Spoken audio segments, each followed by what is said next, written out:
Welcome to r/am I the jerk, where this woman gets her family kicked out of a sushi restaurant and doesn't know if she's in the right or wrong. Am I the jerk for embarrassing my cousin and getting us kicked out of a restaurant? I am a 25-year-old woman, and I don't have kids yet. I never really wanted them growing up, but I figure I'll eventually have kids in the future once I get my life together. My cousin, Sarah, who is 29, has 2 badly behaved kids from a previous relationship and a newborn baby with her 40-year-old boyfriend, MJ. Last night, my mother, sister, Sarah and I went to a sushi restaurant, and this was my first time having sushi.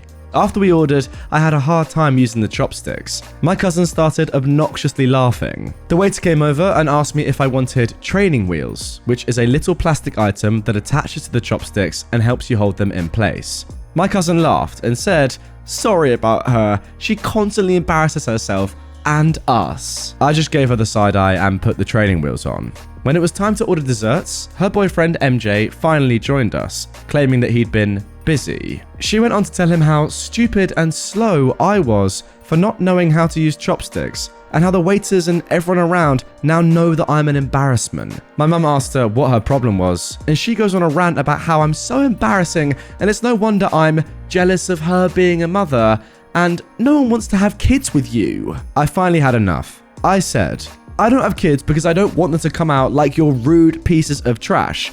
And you're calling me an embarrassment? Didn't MJ just have a baby on you with his wife? Your baby literally has a sibling a week apart from her. You probably learned how to use chopsticks by eating his wife's leftovers." Wow. I guess when she was attacking me, it was fine, because everyone then turned on me. It got so loud that management had to get involved. Sarah was screaming and crying, MJ was yelling at me, and my mum and sister were berating me for being mean. Management brought the bill and told us to please pay it and leave. My mum paid the entire bill, but my sister said that I'm the jerk for embarrassing Sarah and getting us kicked out, and how she's probably going through postpartum depression. Now, I don't really know if I went too far, seeing as she's probably going through some post-baby stress. So, am I the jerk? Now guys, before we even get into my thoughts on this, there is an update to this post. Thank you all for the overwhelming responses. I've been wanting to put Sarah in her place for a while now, and I'm glad I did it. However, Sarah's mum got involved and is mad at me. Apparently, MJ told Sarah that him and his wife were separating. Sarah found out that he lied because she was secretly stalking his wife's Facebook page and got the shock of her life when wifey posted a newborn baby and MJ was there for the birth. Sarah did the math and realized that he got both of them pregnant the week of his birthday. She confronted him and he confirmed it. He also said that she'll have to get over it or he'll leave. So she stayed and is now constantly in shambles. Not my problem. Now on to the problem. She kept the wife's baby a secret and only told her mum, who told my mum, who told my sister and I. So they said they were angry because I wasn't supposed to repeat it. But I didn't know it was classified information. After like a week, that's all everyone talked about. Sarah's mum, my aunt, reached out to me this morning and she said that Sarah's problem with me is that I always said I don't like kids and only a horrible person doesn't like kids, and that I was mean to her about her kids 2 months ago. 2 months ago, she wanted to go to a party with MJ and asked me to watch her kids, all 3 of them, for free. I told her no because they're untrained. I don't feel comfortable watching a newborn and she'll have to pay me to put up with the other 2. So I guess that's why she's still holding grudges. Regardless, Sarah's mum said she was having a really hard time after finding out about the outside baby, who technically is the inside baby, as Sarah's baby is the outside baby, but whatever, and she wants me to apologize for putting her business out there for everyone. She got my mum and sister involved, so I just called Sarah and apologized. She said, "I don't care what you have to say," and hung up. Regardless, I held up my end of the bargain. Hopefully this gets blown over soon because your girl is tired. And there we go. Well, I must say that wasn't exactly the update I was expecting. It seemed pretty rudimentary and pretty innocent to be fair at first, just getting kicked out of a restaurant. But no, I didn't realize you were actually revealing that your cousin's new boyfriend had 2 children with 2 different women, obviously, within a week of each other. That is unbelievable, I've got to say. MJ, what a man. Also, the fact that he's like, nah, I'm going to stay with my wife, by the way. So either it's up to you. You can leave or stay with me and we can have our 2 separate children that are both mine, different lives. Like, how is that ever going to work? I don't know. I mean, that's not really the point of this post, but that was the thing that just, was pretty baffling to me. Wow, what a family affair this is gonna become. I will say, you're definitely not the jerk, and it's also not your fault that you were the one that exposed this information. How are you to know not to say it, you know? How are you to know? And also, this is not the sort of thing you can hide. You can't just hide a child. Good luck doing that. Maddie, if you're watching, come out soon. Is that staying in? It definitely isn't. I can't stay. Is that too dark? Probably. But we'll keep it in. You know what? That's staying in. Let's carry on. Am I the jerk for not allowing my daughter to spend Christmas with me and my new family? I am a 46-year-old mother of a 24-year-old woman from my first marriage and 12 and 10-year-old boys from my second marriage. When I was married to my first husband, he was unemployed almost all our marriage. We lived in his house that his father owned. His father paid our bills, he bought us the car we drove, he sent my husband money to take care of our family, etc. I was young, stupid, and in love. That is my only excuse for living like that. When my daughter turned 5, I started pushing my husband to work, and I myself got a job. He didn't want to. Things escalated and ended up in us getting divorced. He got full custody while I got visitations every other Saturday. His dad hired a good lawyer. I couldn't do that. I also had to pay child support. I used to work a full-time and 2 part-time jobs to afford my 1-bedroom apartment as well as the child support payments. A year after our divorce, my ex married a new woman. There was a lot of child alienation from them, and sadly I couldn't afford to take them to court again. By the time my daughter turned 14, she was calling me by name and calling her stepmom Mum. I tried my best to hold on to my kid. I went to all the events I could go to. I planned fun days with the limited funds I had. Even when I couldn't afford to turn on the heat, I still made sure to get her a Christmas gift. Sadly, by the time she turned 16, she no longer wanted to have anything to do with me. I took them to court, but they did nothing. And the last time I saw her, she said some very awful things to me. I was defeated, but I decided that I no longer had a daughter, since that is literally what she wanted. I moved away, met a good man, married him, and had 2 wonderful kids. Last year, my daughter reached out. She was sorry. She said that she wanted to reconnect. I was hesitant and resentful, but I still talk with her once a week. Suddenly, she asked if she could spend Christmas with us. She wanted to get to know her brothers. I told her that we were not at a stage where I could allow that. It got heated, but I told her that I could not trust her with my kids and that I was still not 100% sure that I wanted our relationship to become more. She says that I'm a jerk, that I'm punishing her for things she had no control over, that I know what she told me and how she reacted to me was a direct result of her father's manipulation. So, am I the jerk?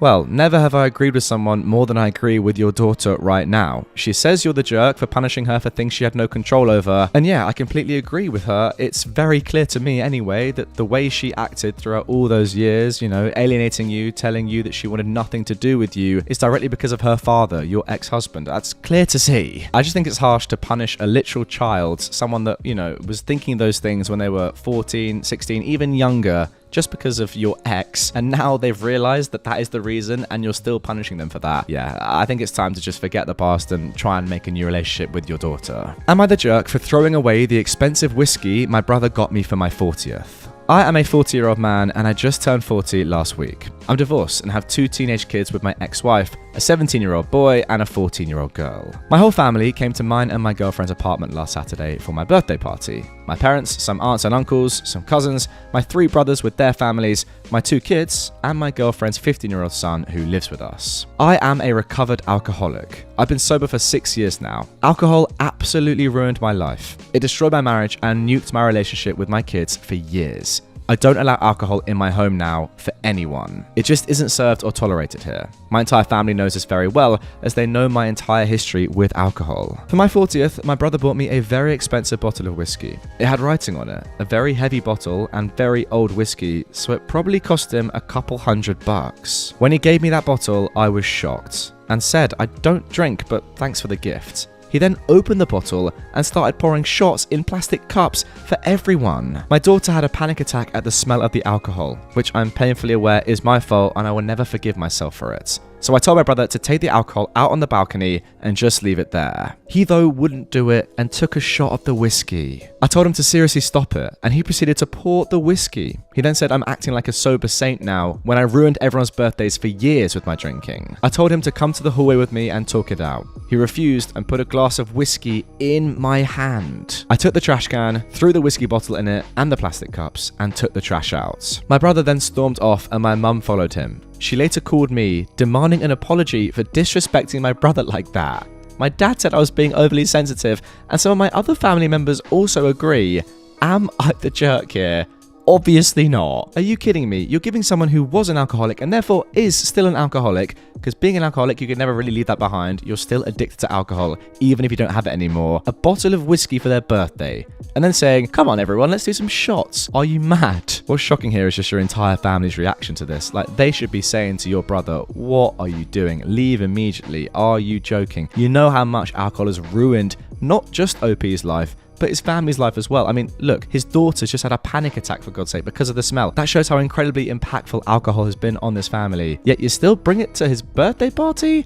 Wow. Am I the jerk for not wanting my husband to go to his ex's funeral? I'll admit, I'm biased right off the bat. I couldn't stand her. I call her his ex to myself and others. He called her his friend. We're all in our early 40s, and she died recently, an aneurysm. I've been with him for 10 years now, but he'd known her for 20 plus. The way he tells it, they were friends in college, decided to date, got married, and then realized they weren't a great couple and decided to just be friends. All that happened years before I met him. He was clear early on that she was important. A couple of months into dating, it came up that his friend was actually his ex-wife. He explained the above to me, saying she was one of his closest friends and that it was purely platonic. I expressed some discomfort at him being so close to an ex, and he told me, that's fine. If you have a serious issue with it, let me know now and save us some time. I'll choose her. I like you and all, but I've known her for over 12 years and she is one of the most important people in my life. You'll have to be okay with that if you want us to be a thing. When we were engaged, I asked again. He gave me this perplexed look and asked, why would us getting married affect my friendships? I sucked it up and went along. I resented every moment of knowing her, especially when we had to be social. She understood some part of him that I couldn't. Her husband was friends with mine as well, so it's not like I could use him as an angle. Oh wow, that is a horribly malicious comment, I've got to say. He'd have lunch with the ex, they'd go to their geeky movies, and whatever. The few times I brought it up, he said, we had this conversation before, and you had your chance to back out. She died after they had lunch the other day on the way to her car. He spent a bunch of time crying, but honestly, I was relieved. He was working with her husband on funeral planning. I told him, you don't think you're going, do you? This is my argument summed up. She's dead, so she's not a factor anymore. He doesn't get to use his she's my friend excuse since she doesn't exist anymore. He had his cry for a couple of days. He gets to be done with mourning her already. There's no need for him to go to her funeral since I wouldn't want her at his. What am I reading? He was the angriest I've ever seen him when I told him that, replying that he'll be going no matter how I feel and that he's willing to burn this to the fricking ground while holding up his wedding band. Besides you, she was the closest friend in my life. Him, her husband, and my sisters are calling me an insensitive jerk over this, all saying that there was no romantic aspect to their relationship and that I'm heartless. Her husband went so far as calling me a ghoul for how I reacted.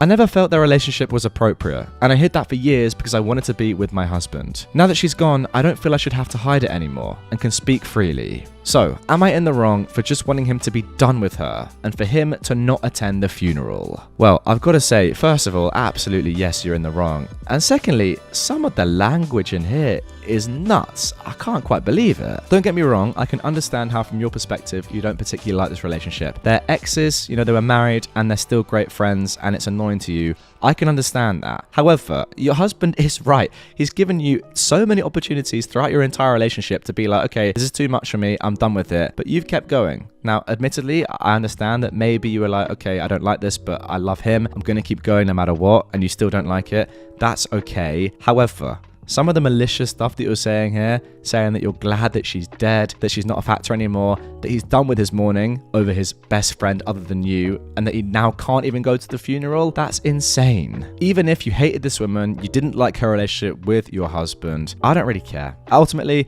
she was your husband's best friend other than you, as he said, and you're saying, no, you can't go to the funeral. That is crazy. You're definitely the butthole. Now, before we get into our next story, I have a very special announcement for you. After an insane amount of demand from you guys, I'm delighted to say that I've released some limited edition Not Today Karen merch. Picture this, you're out and about in the streets and a wild Karen appears and starts confronting you. What do? Well, normally you have to talk to a witch like this. However, get one of these t-shirts or hoodies on and all you have to do is simply point to it, laugh, and walk away. How easy is that? The link is down in the description if you like what you see. Go ahead, check the stuff out. I think they'd make a great Christmas present or even just a little gift for yourself. As always, it's official stuff from the very best supplier, so the quality is unmatched, and it's one of the best ways to support me and the channel. With that being said, let's carry on. Am I the jerk for not letting our kids eat my wife's cooking? I am a 34-year-old man, and I have a wife and we have 2 children, a 4-year-old girl and a 7-year-old boy. I work as a manager at a care home, and my wife owns a bakery with her mum. My wife cooks all the time because she is much better at cooking than I am. I cook sometimes. She is the one who takes care of the house, the kids, and chores. Yesterday, when I came back from work, dinner was ready, so I plated it up for everyone while my wife was washing her hands. My kids like their food cut up.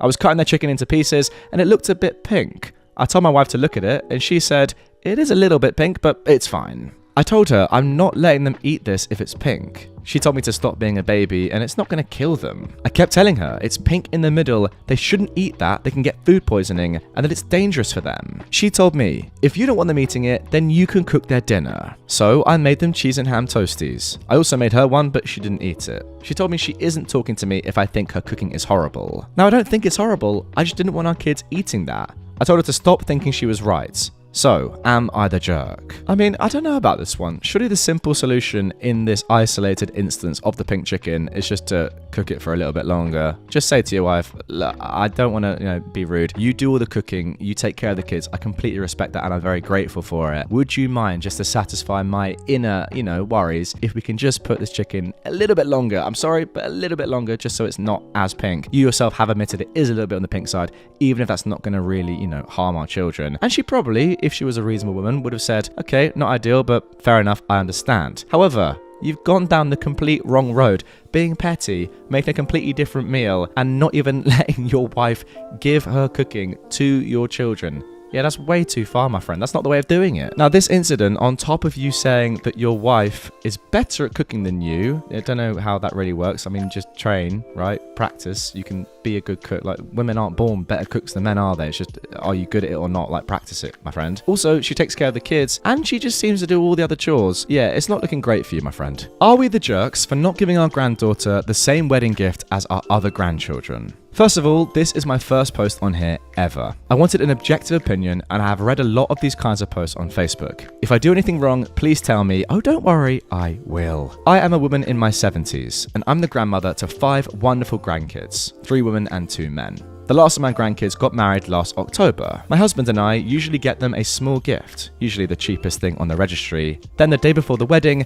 we privately give them a check for $40,000. We prefer that they use it for a house, but we don't force them to do so. We also ask them to keep it private. We have a big extended family and we don't want them to expect it from us. They all honoured this request. When it came to our youngest granddaughter, we bought her an air fryer, that was the cheapest thing on the registry, and sent it in advance. Then she called us furious. She went off on us for being cheap and how she knew we had money, but that we didn't love her enough to show it by getting her something more expensive. We were horrified by her behaviour. Then she went ahead and threatened to disinvite us if we didn't get her a better gift. We discussed it, bought her a china set, but we did not give her the money that was set aside for her. We decided that she did not deserve it. Fast forward to last week, she met up with her brother. They got to talking and she found out about the cash gift that he got. She asked her cousins and found out all of them got the same gift. She called us furious for discriminating against her. We told her that it was our money, and after how she behaved, we did not want to give it to her. She started crying, said that she was just extremely stressed and that we shouldn't have taken it to heart.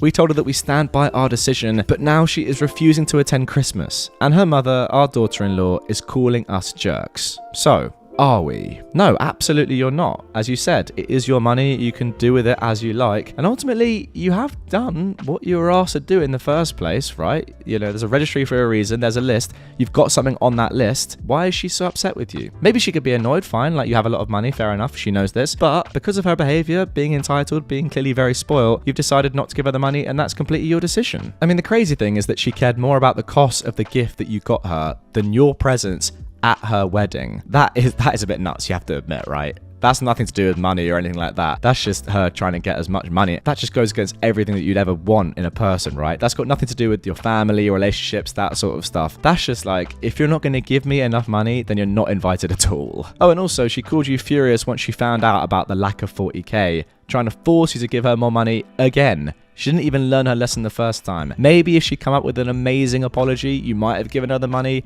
who knows? But the fact that she didn't learn her lesson proves that you were in the right in the first place. Am I the jerk for upstaging my wife in our Christmas cookie baking tradition? My wife and I have a tradition every Christmas where we bake Christmas cookies and frost them with our friends. We then give the cookies out to friends and family and helpers. Every year, my wife would take on the bulk of the baking duties, insisting that only she knew how to bake them right, and only letting whoever is helping frost them. She always insisted on doing all the baking because frosting is the fun part and the only thing people want to do. Usually, this frosting and baking marathon would last until the wee hours of the morning and start around noon. Well, this year, for reasons that aren't relevant to this post today, she would not be available on the day we normally do all of this. She was sad that we wouldn't be able to do our cookie tradition. I said that I was more than capable of baking the cookies. She seemed to think that I was joking and that I could basically never do it myself. Well, I said I'd try, and she wished me a sarcastic good luck. Well, in the run-up to the days of baking and frosting, I start running drills to optimize production, enter testing, and tragic mistake montage. I started rearranging the house in various configurations, running tests on the dough we were using to see how long it took to bake and making appropriate changes while running it by taste testers, substituting ingredients for quicker bake time while preserving taste, making the cookies as thin as possible without compromising frosting ratio, canvas space for creativity, and or compromising structural integrity, etc. So, come the day of baking, I have everything down to a science. As friends and family come in, I give them the rundown. After a couple of hours, most kinks are worked out, and cookies are flowing out at a breakneck pace. Eventually, we start running out of material, something that never happened under my wife's aegis. We start making runs to the store for the necessary raw materials to fuel our mighty cookie forges. By the time we were done, we were exhausted around 2 a.m. We produced at least 5 times the amount of cookies that we ever had before. Well, my wife gets home a couple of days later and is weirdly upset. She insists the cookies taste weird, that we spent too much money, and that I was actively trying to make her look bad by making so much more than her. In truth, I ran blind tests to see if anyone could differentiate between our old recipe and mine, and nobody could. I also only spent 40% more than years previous, as I slotted in some cheaper ingredients and bought some stuff in bulk, and I'd absolutely zero intention of upstaging her. I simply had the goal of maximizing cookie production. She says that even if I didn't do it on purpose, that I should have thought about how it made her look to our circles, and that I've embarrassed her, and she actually called me a jerk. She's never called me that in all 3 years of marriage, so I can't help but think I am. So, am I in the wrong? And there we go, a little bit of a techie one to end with. I'm not entirely sure how I think about this. Just from reading your post, OP, and seeing how you sound, and, trying to gauge the tone of your voice and how you feel about this entire thing through your words, I wouldn't say that you're the jerk. You sound like a nice guy, and you sound like you had good intentions. And ultimately, you did come out with a fantastic solution that yielded 5 times the amount that it did in the past, and everyone seemed to like it and have a good time, so fair play for that. What I would say, though, is that your wife is upset for a reason, and I think it's a valid reason. It is her thing, and look, maybe given that she wasn't going to do it, it's nice of you to take over it, and she could have been a little bit more grateful. But I do understand in part why she feels slightly upstaged, especially if you've made so much more, and, people are saying it's just as nice. I can understand why she'd feel a bit miffed about that. Like, it's a tough one, because you didn't do anything wrong, and the way you did it sounds fun and competitive, which probably was exciting for a lot of people. But in your wife's shoes, you wouldn't want to come home and discover that the thing that you do every single year has actually been improved, or people have had more fun when you're not there. Like, that wouldn't be a nice surprise to come back to, would it? So I would say, look, you did nothing wrong, but maybe consider telling your wife how much you appreciate her doing it normally, how much you didn't like her being there, how much better it would have been if she was there with you, and how much you were missed, and that ultimately you'd rather have her and fewer cookies than more cookies without her. Am I the jerk for getting up from my chair in the middle of Christmas dinner and shouting, "Shut the F up about my body," in response to my husband's observation? So, ever since I had my son months ago, my husband has started making indirect comments about my body. He never says any hurtful words, but I find his observations, as he calls it, hurtful. For example, he'd see me wearing an old top and say, "Oh, that top used to look good on you, but not anymore though." Or when he looks at my waist and says, "Wow, didn't know your waist could get this wide." Basically, passive stuff that I try to ignore till it extended to friends and family. FYI, this went on for months and months and months. We went to Christmas celebration at his family's home. My sister-in-law complimented my floral maxi dress, and my husband said, "I agree, it looks nice on you, though I have to admit that your waist could get smaller than this." Awkward silence took over. I was absolutely fuming, and this was my last straw. So I got up from my chair in the middle of dinner and shouted at the top of my lungs, "Shut the F up about my body!" He was absolutely speechless as his family stared, while some others tried to get me to calm down. But the situation got more tense and dinner ended up being cut short, and my husband stormed off to his friend's place to spend the night upon leaving a very nasty text saying I embarrassed him and made a scene over an observation he made. He called me childish and told me to get therapy for my insecurities instead of verbally abusing him and scaring his family. Now I feel like an absolute idiot jerk and like I ruined Christmas for him and everybody with my oversensitivity. So, am I in the wrong? Well, first thing to say is it's very clear that you're not the jerk in this story. Are you mad? And secondly, these are not observations from your husband. They're not even passive aggressive. They're just horrible insults. To me, this guy just seems emotionally abusive. He probably knows exactly what he's doing and is trying to put you down for whatever reason, and is just a disgusting man. Why are you with him? Am I the jerk for silently getting up and walking out of the restaurant during New Year's Eve dinner after I was told to pay for everyone at the table by my in-laws? I am a 32-year-old woman, and I recently inherited a good amount of money from my mum. I keep the money in a separate account as I still haven't decided what to do with it, and I didn't want it to go to waste. I noticed my husband constantly bringing up the inheritance money and making countless suggestions as to how I should spend it. Another thing is that he expects me to pay for nearly everything the past couple of weeks. For New Year's Eve, my husband and I met up with his family at a restaurant to celebrate. It was going fine until I found out that I was expected to pay for everyone at the table. My husband's mum joked about paying for dinner out of my inheritance pocket, which made me livid, but I showed no reaction, just silently paid for my own food and drinks. Then I got up and made my way out of the restaurant. They were shouting after me like a crowd, and my husband tried to get me to come back, but I drove home. He got back at 3 a.m. yelling at me, saying I was pathetic to get up and walk out on him and his family after they relied on me to pay for their food and thought I was gracious enough to do it. But they were wrong. He said I humiliated him and the family, and that what I did was an attempt to get back at them for not being able to help mum when she was sick. Not true is all I'm gonna say. He is mad and saying that I caused a huge rift between his family and me when it wouldn't have hurt me to pay for the celebratory dinner. So, am I the jerk? Again, like the first story, you're obviously not in the wrong here. It's your money, it's your inheritance, and once again, your husband and his family are very, very strange. Let me get this straight. Your mum dies from an illness, and the thing that your in-laws and your husband say is, "Great, now you can take us to dinner and spend money on us." It's just weird. Am I the jerk for telling my parents that they ruined New Year's celebration after they kicked my husband out over a joke? I've been married to my second husband, Mike, for 4 years now. He's a jokester and loves to crack jokes all the time. He especially likes to joke with my brother, Ethan, and his wife. Ethan used to be okay with it until he started complaining about Mike taking it too far with his jokes. Some context about Ethan. He and his wife couldn't have kids, so they adopted a boy, Joey, 2 years ago. Mike has been making silly, light-hearted jokes involving Joey's bio parents as a way to mess with Ethan and his wife. I already talked to Mike, and let me tell you, he 100% means no harm and is just trying to get them to react. So, fast forward to New Year's Eve. My parents hosted a big celebratory dinner and Ethan and his wife came. While we were eating dinner, Mike decided to tell a knock-knock joke to Ethan. He said, "Knock knock." Ethan laughed and said, "Who's there?" Mike replied, "Joey's bio parents," then burst out laughing. Sorry, I've got to just interrupt here. That has to be one of the worst jokes that I've ever heard in my entire life. Like, how is that funny?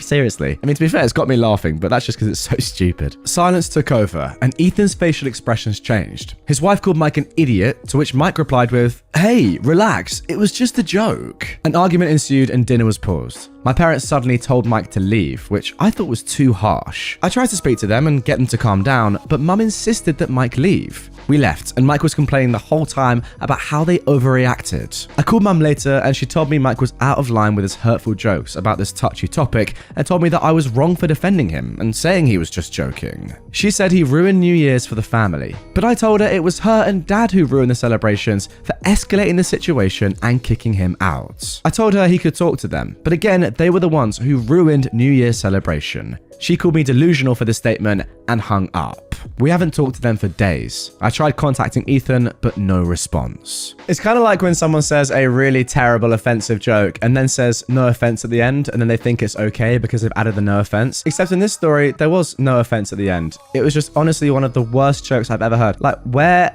is the humor in that? I know I said it halfway through, but honestly, what part of that is funny? It's absolutely ridiculous. I mean, it's pretty obvious to say this, but yeah, just because you find something funny doesn't mean it's not offending someone else. It's not about how you find the joke you're telling. It's about, if the person you're telling it to finds it funny. It's so weird. Genuinely the worst joke I've probably ever heard. And yeah, needless to say, in this story, your husband is obviously the jerk, and so are you for defending him. Am I the jerk for putting parental controls on my TV and royally angering my father-in-law? I live with my wife. We have 2 kids, an 8-year-old boy and a 6-year-old girl. My wife's parents are staying with us temporarily as their home is having some serious repairs after a freak accident. It wasn't their fault and luckily they had insurance. The repairs should be completed in 2 months from now. I don't really get along with my in-laws, especially my father-in-law, but I agreed to let them stay because I thought the time would fly by and it wouldn't be that bad. But I'm posting here, so I guess I was wrong. My mother-in-law doesn't have a job, and my father-in-law works late shifts until around 11 p.m. When he gets home, they'll watch YouTube in the living room and play music at a loud volume with our speaker system. It's not college house party bass tearing apart the walls loud, but it's still loud. My kids are not light sleepers, but this wakes them up. Then they go wake me up because they want me to make it stop. My kids need to be rested for school, and I need to get up in the morning to drop them off and go to work. My wife works overnight shifts, so she doesn't witness this. I've tried to talk to my mother and father-in-law about it and asked that they please keep the noise down after my kids' bedtime, which is 8:30. I don't expect complete silence, but I really don't think they need to have the TV on loud late at night. My father-in-law argued with me and said that he doesn't finish work until 11 p.m, so I'm basically expecting him not to do the things that he enjoys after work. I told him he can do it before work or on his days off, or it's tough. He complained to my wife, who's now taking his side and saying that the kids need to learn how to sleep through a bit of everyday noise. I told her it's not everyday noise and that he and my mother-in-law are being excessively noisy and inconsiderate. She's just not there to see it. My father-in-law has been sending me links to buy earplugs for the kids. I've gotten really fed up with this. It's not my in-laws' house and they're staying with us as guests, and I think they're being really selfish. I decided to put parental controls on the TV so that my in-laws can't use it after 8:30 until 6 a.m. the next day. Between those times, the TV cannot be used without putting in the password and only I know it. This doesn't affect my wife as she doesn't get off work until 6 a.m. and isn't normally home until 6:20ish. My father-in-law is now incredibly angry with me and said that I'm acting like a child and keeps pestering me, demanding the password. My wife is also mad at me for upsetting her dad. I'm just so annoyed at this whole situation and I'm sick of hearing about it. So I just want to know if I'm morally in the clear. OP, of course you're in the clear. As you said right from the beginning, it's your house. And that is as simple as it gets. They are guests in your home. I don't care if they are in-laws or not. They are still guests in your home and therefore they have to respect your rules. Saying that the kids should just get earplugs or sleep through a little bit of noise is crazy. Like, that is ridiculous. I get it, a little bit of chat here and there is alright. The TV on a very low volume, fair enough. But it is 11 o'clock on a school night for your kids in their home. That's not really fair. Ultimately, if they don't like the rules that you've set in your own house, and they can go and stay in a motel or something, like, there's no need for them to be there, especially given that you're giving them the house for free, right? They're staying with you, I presume, for free. It's strange that your wife is backing them up this much when her own children are being affected by this. Overall,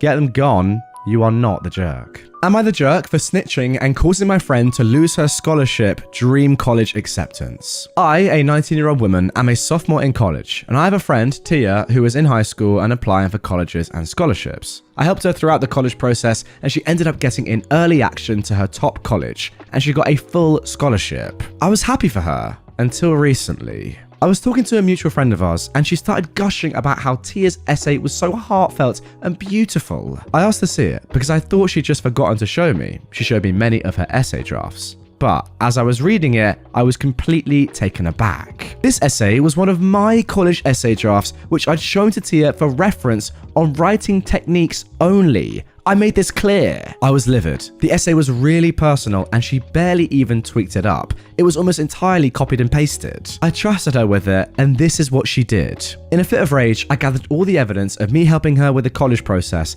including evidence of me sending the specific essay to her, and I showed it to the school. She not only lost her scholarship, but she also lost her seat at the school. Now people are calling me dramatic and shaming me for robbing her of her education. She's the only person in her family to get into college and receive an academic and athletic scholarship, so everyone was rooting for her, including me at one time. And while I didn't expect the outcome to be so severe, it was. Right now, I feel bad. I feel terrible. I feel like she took advantage of me, but I didn't want to be the cause of something so horrible. I did myself a justice, but at the cost of someone's dreams. Now I'm wondering if what I did was justified or not. So, am I the jerk? Now this one I think is actually quite a tough one. The easy answer here is just to quickly say, no, of course you're not. You're in the right. She stole your essay, you trusted her, and she betrayed your trust. She deserves all the punishment in the world. And I get that, I really do. However, does the punishment of her completely losing her dream spot, her scholarship, her education, etc. really justify the crime of copying one essay? I'm not entirely sure that it does. For me, it depends on the other stuff that she did. Was that all copied as well? How heavily was that referenced? How much was it her own work? Because if it was just this one essay that she copied, yes, for you, OP, I understand that's a horrible situation and it would feel terrible. And of course, you need there to be some repercussions for your own sake. But if it was just that one, this does seem a little bit too far to me. And of course, you could never have known that this was going to happen and she was going to be kicked out. So fair enough if you wanted to go ahead and do what you did. I do get that from your personal point of view. It just seems a little bit harsh for me, that's all. I mean, look, I'm not surprised. I'm just reading through the comments here, and the majority are saying that OP is not the jerk and that she plagiarized and, you know, you can't do that to get into college, etc., etc. It all makes sense to me. It does. I just think, come on. Everyone's copied at some point, haven't they? Let's be honest with each other. Everyone's done it. It's only one thing. Is it really that bad? Am I the jerk for not defending my boyfriend when my brother asked him to leave? My boyfriend, Ryan, likes to help others. He's the type of guy who would give a coworker money for their rent or buy groceries for our neighbor. However, he can take it too far at times. He often tries to help people without asking if they need or want his help. Every year, my brother Paul and his wife Lily host a holiday dinner. This year, Ryan attended for the first time. Before we left for their house, I told Ryan that Lily was legally blind and had been her entire life. She knew what she could and could not do. I told Ryan to only help Lily if she asked for help. We arrived early so I could help Paul and Lily cook. While we were cooking, Ryan kept telling Lily things like, Lily, if you're looking for the soul, it's to your right. Or, Lily, don't put that there. It's too close to the edge. Lily and Paul both told him that while his commentary was somewhat helpful, it was completely unnecessary. Still, Ryan did not stop. However, things became tense when Lily went to go and chop vegetables. When she pulled out a knife, Ryan stopped her and asked if he could take over because he didn't want Lily to hurt herself. Lily said she'd be fine, but Ryan insisted that she give him the knife. Finally, Paul got annoyed and told Ryan to stop. Ryan did stop, but he kept hovering over Lily while she was chopping. I asked Ryan to sit down until dinner was ready, but Ryan insisted that he just wanted to help. Finally, Lily asked him and I to help set the table and greet people arriving. We did, but things were still tense. I did pull Ryan to the side and reminded him again to only help Lily if she asked for it. He agreed, but I could tell that he was still upset. Everything finally boiled over after dinner. My nieces, who are 5 and 3 years old, have a game they love to play with their mother. They will hand Lily something and Lily would have to guess what it is. Lily would sometimes make a couple of clearly outrageous guesses, like saying an egg is an elephant or a shoe, to make her daughters laugh. After dinner, the eldest handed Lily the salt shaker. When Lily guessed it was a phone, Ryan piped up and said it was a salt shaker. Lily laughed it off and explained the game to Ryan, but I could see that she was annoyed. My niece then handed Lily a coin. When Lily guessed incorrectly, Ryan loudly told Lily it was a coin. This was apparently the last straw for Paul. Paul demanded that Ryan leave since he clearly couldn't respect Lily. Ryan insisted that he was trying to be helpful. However, Lily said it was probably best if Ryan and I left. I quickly gathered up our things and managed to convince Ryan to leave. Ryan is currently angry at me. He said I should have defended him, especially since I knew he was only being helpful. He also insisted that I should have stood up against Paul's overreaction. Those are Ryan's words. I'm now wondering if I should have defended Ryan. So, am I the jerk? No, you're definitely not in the wrong, but I would say that the thing that you are wrong about is calling Ryan helpful in the first place. I don't think this is helpful at all. This is the opposite of helpful. If you get someone that is so helpful that they do things that are just not helpful at all, and if anything are actually really offensive to someone else, then that is not helpful. And even when they're told multiple times to stop doing something and they continue to do it, then that is the opposite of helpful. That's not being too helpful, that is being unhelpful. I'm not sure what's going on here with Ryan and his personality, but I feel like he knows what he's doing, right? You can't be too helpful to the extent that you keep trying to do something and help out when you're being explicitly told stop doing that. That doesn't make any sense to me. Like, he sounds insufferable, right? He wasn't being nice at any point during this. I mean, maybe at the start, fine. When he didn't get it, and even though you told him about Lily being blind and being okay with what she can and can't do, fine, give him a little bit of leeway. After you tell him, he just becomes super patronizing. And I completely agree with Paul. Get him gone, because Lily was clearly getting annoyed and it was just ruining the entire experience. Am I the jerk for laughing at my niece's gift? My 12-year-old niece is really into arts and crafts and recently got into crocheting. Before Christmas, she told me that she had a surprise gift for me and seemed really excited about it. I told her I was really looking forward to it as well, and I prepared her gift myself, which was actually art supplies. On Christmas, when we had our family gathering, she brought me her gift and was super excited for me to open it. When I opened it, I saw a crocheted animal, but if I'm being honest, it looked really, really bad. To give you an idea of what it looked like, imagine something from r/bad taxidermy, but in crochet form. I couldn't help but burst out laughing, and I couldn't stop laughing no matter how hard I tried to suppress it. So I had to excuse myself to go to the washroom, where I locked myself for nearly 10 minutes. When I came out, my niece was in tears with her parents trying to console her, and I apologized profusely and told her that I really liked her gift, but she kept crying and shouting at me, calling me a liar and that she sucked at art. My niece avoided me for the vast majority of the party after that. I tried to make her feel better by displaying her gift on my living room cabinet, but my wife pulled me aside later in the day and told me to take it down after the party because it was, in her words, really ugly and made her uncomfortable. Surprisingly, all the adults were very understanding of my situation, but I feel really bad because I feel like I destroyed my niece's confidence and I'm not sure how I can make it up to her. Yeah, you should feel bad, and yeah, you did destroy her confidence. I don't think that any sane person in that situation would laugh, especially not for 10 minutes, if you can see the joy and excitement in a young person's face about giving you literally anything, let alone something that they've spent hard graft and time working on for you, even if it's completely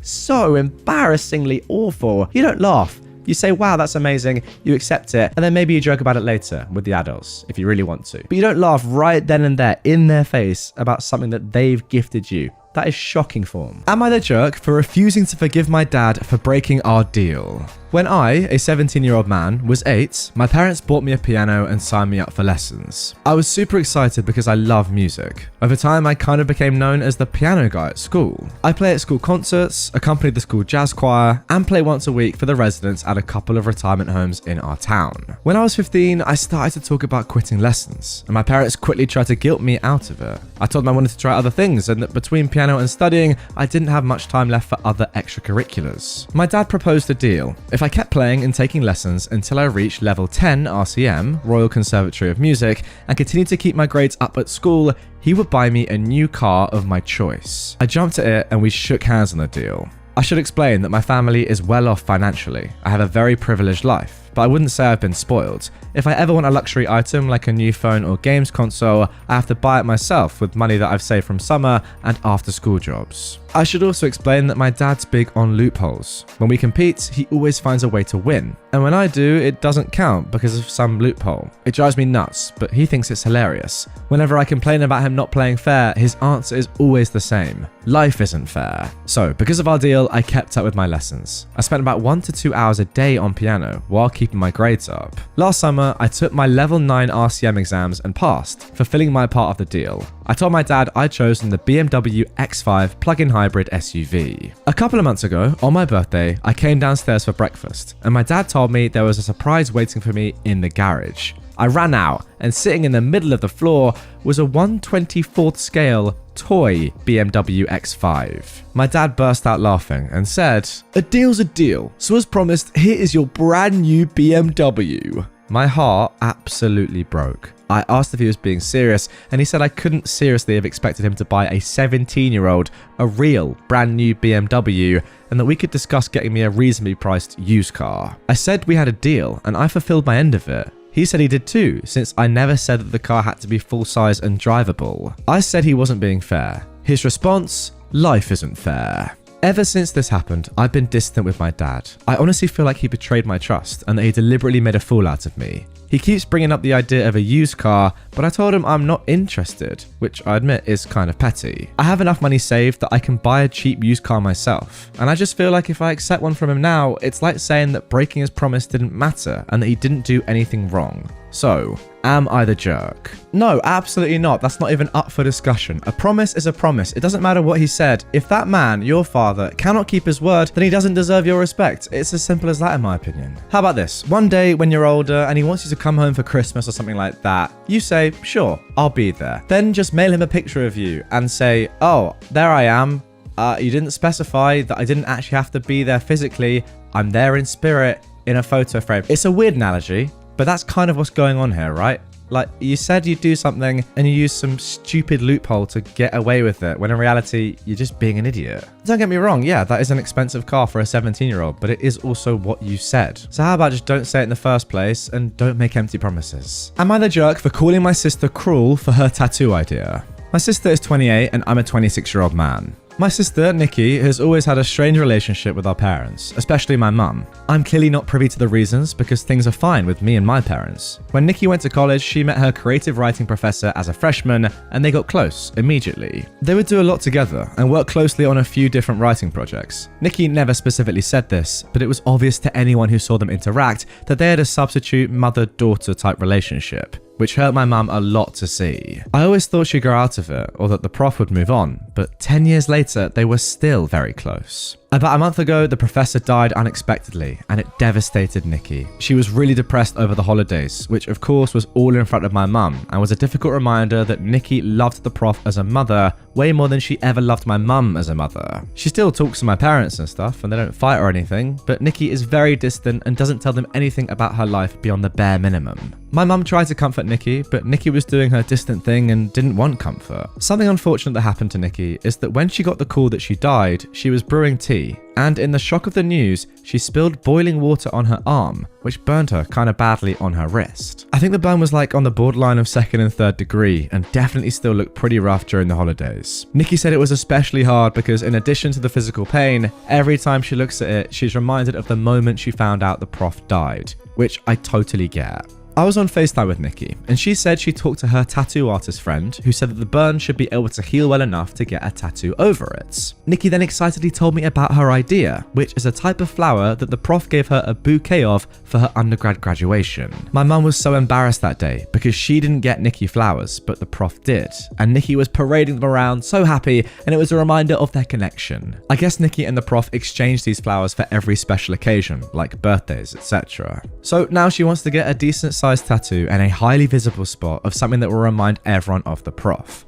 I told Nikki that this seemed really cruel to my mum, who already feels cast aside and like she's in exile from Nikki, and that's without the constant permanent reminder. Nikki kind of scoffed and said, "I can't believe you think you have the right to tell me not to do this." She called me a jerk and hung up, and is still not talking to me except for a very brief text saying congrats for a promotion I just got. My parents aren't commenting. My dad said I should have just kept quiet, even though he agrees, and my mum made no comment but seemed grateful that I stood up for her. I feel like I was just being protective of my mum, but am I the jerk? Alright, I just had a look at the comments on Reddit for this one because, you know, I'm always interested to see what people on Reddit are saying before I give my opinion, and I think we differ slightly. A lot of the comments are saying that OP, you are the jerk in this situation, and I get it, I really do. However, I think that's a little bit too strong to actually call you the jerk. I don't think you're in the wrong for this, really. I think in reality, you're just misunderstanding your sister's situation, because from your perspective, I get it. You feel like your sister is favoring someone else, and that's unfair on your mum, who you have a good relationship, and you don't quite understand it, perhaps. But in reality, you have to understand that your sister and your mum do not have anywhere near the same sort of relationship that you and your mum have. And in actuality, your sister has been very lucky in her life to have someone come in and replace her mum for that role, because her mum, for whatever reason, hasn't been able to do it. Nonetheless, it's clear that this person played a massive role in your sister's life, and getting a tattoo in that exact area, the timing of when you heard that person had died, yeah, terrible, but yeah, a great thing to do. And I definitely wouldn't say that she shouldn't do that. Look, I get it from your perspective. It's nice to stick up for your mum, and you probably don't get it, but from her point of view, that is probably maybe even the most important person in her life that's gone, and she wants to remember them. Am I the jerk for not giving my daughter her education fund money? I am a 54-year-old man, and I have 2 children, a 23-year-old daughter and 21-year-old son with my wife. When the kids were young, my parents set up education funds for both of them, which was very generous. My wife and I always expected our kids to attend college and then graduate school. school, as we'd done. I have a PhD, my wife has a master's. Because of this, we decided not to use the funds for our kids' undergrad degrees and didn't tell them about the money. My daughter has always been more into the liberal arts, while my son is more of a STEM guy. My wife and I worried about her ability to find a job, but she insisted on studying music and film in college. She was accepted to some top schools and chose to attend a rather expensive one, but she had scholarships to cover almost all of her tuition. Everything else, plus living expenses, was her responsibility. She lived in a very small apartment shared with friends in a not so nice area far from campus, but she was fine and learned how to budget effectively. After graduating, she luckily found a job that doesn't pay extremely well, but she enjoys, and scrapped the idea of grad school. My son decided to do engineering, and he also expressed that he had no interest in grad school. My wife and I were disappointed, but accepted it, since at this point he's already all set up with a very good job when he completes school. Since he did not receive as many scholarships as his sister, we decided to use his education fund to cover his tuition and living expenses. He was able to get a large and nice apartment of his own close to the school, which is important since his classes are so demanding and he needs a comfortable space to work. My daughter was confused and asked how he could afford this, and he told her about the education fund. She called us and asked why she didn't have one, and we told her she did, we just didn't use it because we hoped she would attend grad school. She seemed hurt by this and asked if there was any way she could have the money now. We explained that there would be a fee to simply withdraw the money for non-education uses, and if we chose to do that, it would belong to her grandparents, so they could put it towards their own use. She's been quiet and short when answering our texts, and hasn't answered our calls at all since then. I know that it seems unfair to her, but it's not really her money in the first place, and she's no longer in college. Plus, her brother only received it for educational purposes, and it wouldn't be right for her to just have it to spend now. So, am I the jerk? Now, I think it's pretty obvious in this spot that yes, OP, you are. However, OP has given us a couple of updates which we'll get to first before I give my overarching opinion. Update 1. I understand the consensus is that my wife and I are the jerks. I texted my daughter to ask if she wanted us to withdraw the money for her and what she wanted to do. This was her response. I don't care. Maybe they can transfer it to their other grandchild, who is 5 by the way, if the fee is seriously too much. I don't know about grad school, I haven't thought about it much recently. If I do apply, it wouldn't be for another couple years, and I hadn't been counting on having any financial help in the first place, so it really doesn't even matter. Thanks for asking though. Update 2. My wife and I are discussing our daughter's response and our next actions to resolve this situation. For context, my wife has always had a strained relationship with my daughter and did not approve of many of her life choices. She believes we should take our daughter's words at face value and assume she no longer wants the money. From some of the responses here, I fear that my daughter's response was out of resentment, and I suggested taking out as much money as her brother was given, so at least they received the same amount.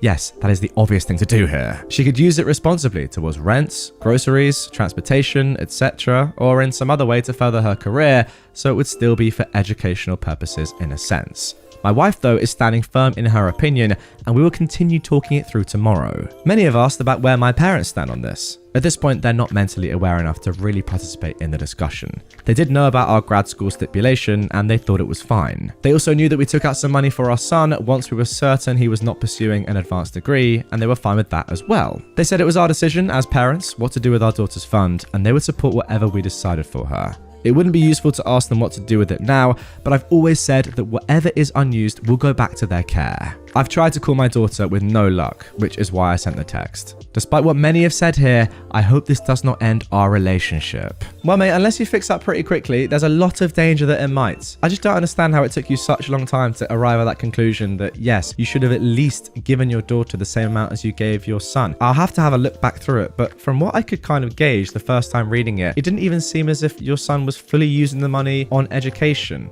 He didn't go to grad school. Same as your daughter. I don't really understand why there's a difference there. Okay, looking back now, fair enough, you used it to cover his tuition, but you also used it to cover his living expenses, but you didn't use your daughter's education fund to cover her living expenses? Like, off the rip, that just doesn't seem fair to me. I don't care if she's got scholarships for her tuition fees. Like, she's clearly clever. Why would you punish that? Clever and hardworking, I must say. You don't just get scholarships by being clever, that's for sure. Imagine hearing that your parents could have financially helped you, and then they just chose not to. Like, that is brutal. I'm sorry. And yeah, the more I think about it, if you want to have any relationship ongoing with your daughter, you need to at least just send her the money right now. Probably all of it.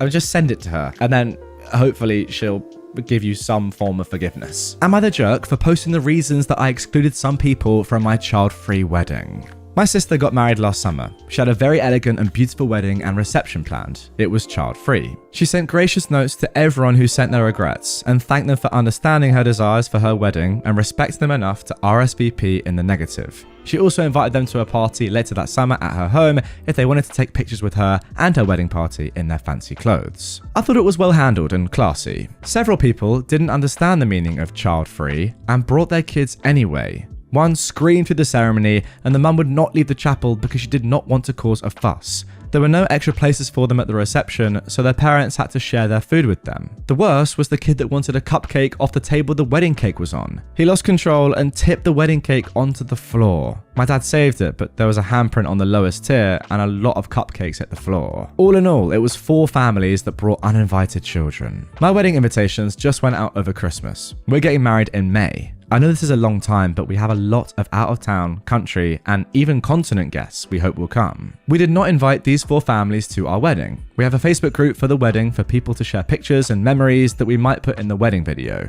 They found out about the group and posted to my personal page about being excluded and asked why we're not having them. I messaged them privately and asked them to take down their posts and explain that my wedding was smaller and I wasn't having as many guests as my sister. They went public again and complained about me excluding them for no good reason. So I posted the receipts. I also posted a video my cousin sent me of the kid crying during the ceremony and the parents doing nothing. The video of the kid freaking out because he had to share trout for supper. The before and after pictures of the wedding cake table. And I also asked if they knew in advance that they were not supposed to bring their kids to the wedding. Then everyone started piling on. To them. I guess there was a lot of stuff I missed, including one of them changing a kid on the table with the guest book because the closest bathroom didn't have a baby station. Now they're calling me a jerk for embarrassing them for having children and wanting to be part of family events. I said that they could not understand why rules were in place and that is why they were not invited.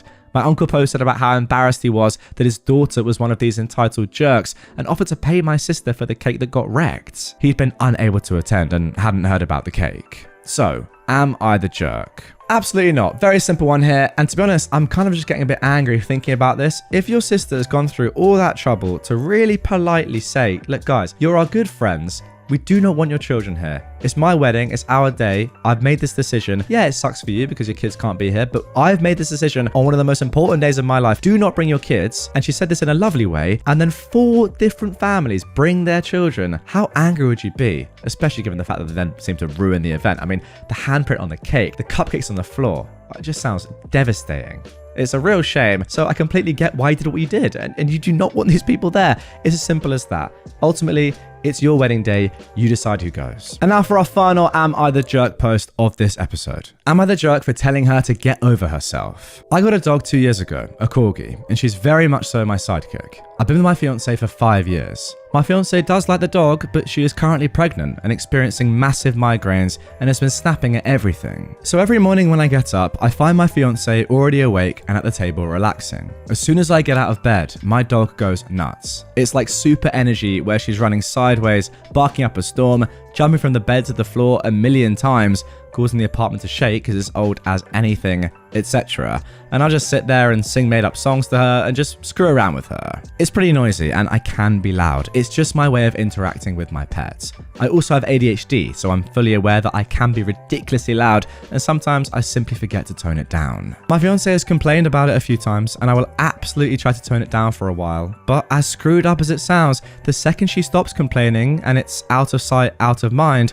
I start doing it again. If I catch myself, I apologize immediately, but sometimes I don't even catch myself doing it. So she's been getting up earlier than normal because she says she needs peace and quiet away from you and the dog because she can't hear herself think when we get up. And then she starts getting migraines and being overall annoyed. But now she's complaining because I can sense her not in the bed anymore, probably after 20 minutes of her being gone and her warmth no longer being there. And then I'm wide awake and the dog senses it and you know. So she's now getting angry because she thinks I'm purposely not letting her have space and purposely annoying her with my behaviors. I'm not, truly, but it seems like it, I guess. I've tried just laying in bed for a while so she can relax, but I get stir crazy and I also don't feel like I should have to stay in bed so she can be alone when I live here too. But she flipped this morning. I felt her sneaking out of bed this morning at 5 a.m. and tiptoe out of the room. I watched her sit at the table with her book. Well, the dog saw me awake and immediately goes ballistic. jumping on the bed, whining, barking, etc. She comes in and says, "Will you guys calm down so I can have time to myself for once?" I just side-eyed her because I'm getting annoyed at this point with her demands. She says, "Well," I tell her to get over herself. Just because she's pregnant doesn't mean I have to change who I am, or change how the household works, or change my dynamic with my dog. She immediately left after telling me to go screw myself and won't answer my calls. She's been gone for 6 hours. Well then, a very interesting one to end, I've got to say, because up until that last little point, I genuinely didn't think that you were necessarily being a massive jerk, OP. It felt to me more like just a kind of conflict of character, and I was questioning more whether you two should be together in the first place, which when you have a baby on the way is a pretty crazy thing to say, but yeah, that was the opinion that I was kind of leaning towards. But after seeing what you said at the end, you're definitely the jerk. Like, you just didn't need to say any of that. Are you joking? You wouldn't change how you are or how you live because of your pregnant girlfriend, wife, whoever she is. That is very selfish. Surely, when somebody is pregnant, you have to concede some things and probably, not be as crazy loud around them, give them their time, etc. Whatever they want, really. It's a bit weird to say that. But overall, I would say the main thing is you guys just don't really seem that compatible. You just seem completely different. Maybe it worked for you before and maybe it will work for you again in the future, but you need to find some sort of resolution and definitely give her the credit she deserves and favor her, especially during this time when she's pregnant. Like, are you nuts? Actually, to be honest, the more I think about it, the more that you really could do so much about this. Like, surely get up and then just leave the house. Go on a very long walk with your dog. Like, if you really cared and you were less selfish, you would find so many ways to get around this. And you could find a very easy solution to come to, which would enable your girlfriend, your wife to have the time to herself and you to go and be loud and be crazy and your dog to go and, exercise. Surely that's the solution. Train your dog, go on a dog walk. I don't know. Am I the jerk for telling my girlfriend that she needs to learn when to shut the frick up? I am a 24-year-old man, and I've been dating my girlfriend for about 5 months. Every other month, my grandmother hosts a large family dinner with all my close relatives. She encouraged me to invite my girlfriend over for the dinner yesterday. For some context, my entire family and I are black, and my girlfriend is from a white Anglo-Saxon Protestant family. I was at the dinner yesterday, and I went to go and hang out with my niece, who is 7, who I'm very fond of, and the rest of the kids to play Monopoly. My girlfriend tagged along. My niece was counting the play money to pass out to everyone, and one of the other kids said something about how he wanted to be rich and get all the $500 bills. My niece, out of nowhere, blurted out that she couldn't be rich because she's an N-word. I was totally taken aback, and I asked her who told her that. Apparently, some bully at school said that to her on career day when they were sharing dream jobs, and she said she wanted to be a rich president. I told her that wasn't true at all, and I hugged her, and she started crying. Then my girlfriend jumped in and told my niece that it's really important to forgive the boy who said that because he probably wasn't trying to be mean and was just confused. I was totally shocked, and I told her she needs to stop trying to justify what happened. She then tried to hush me and started baby talking my niece and said that she should also try to be nicer to all the kids at school because kindness goes both ways. I was totally livid at this point, and I pulled my girlfriend aside and quietly but angrily told her she needs to learn when to shut the frick up.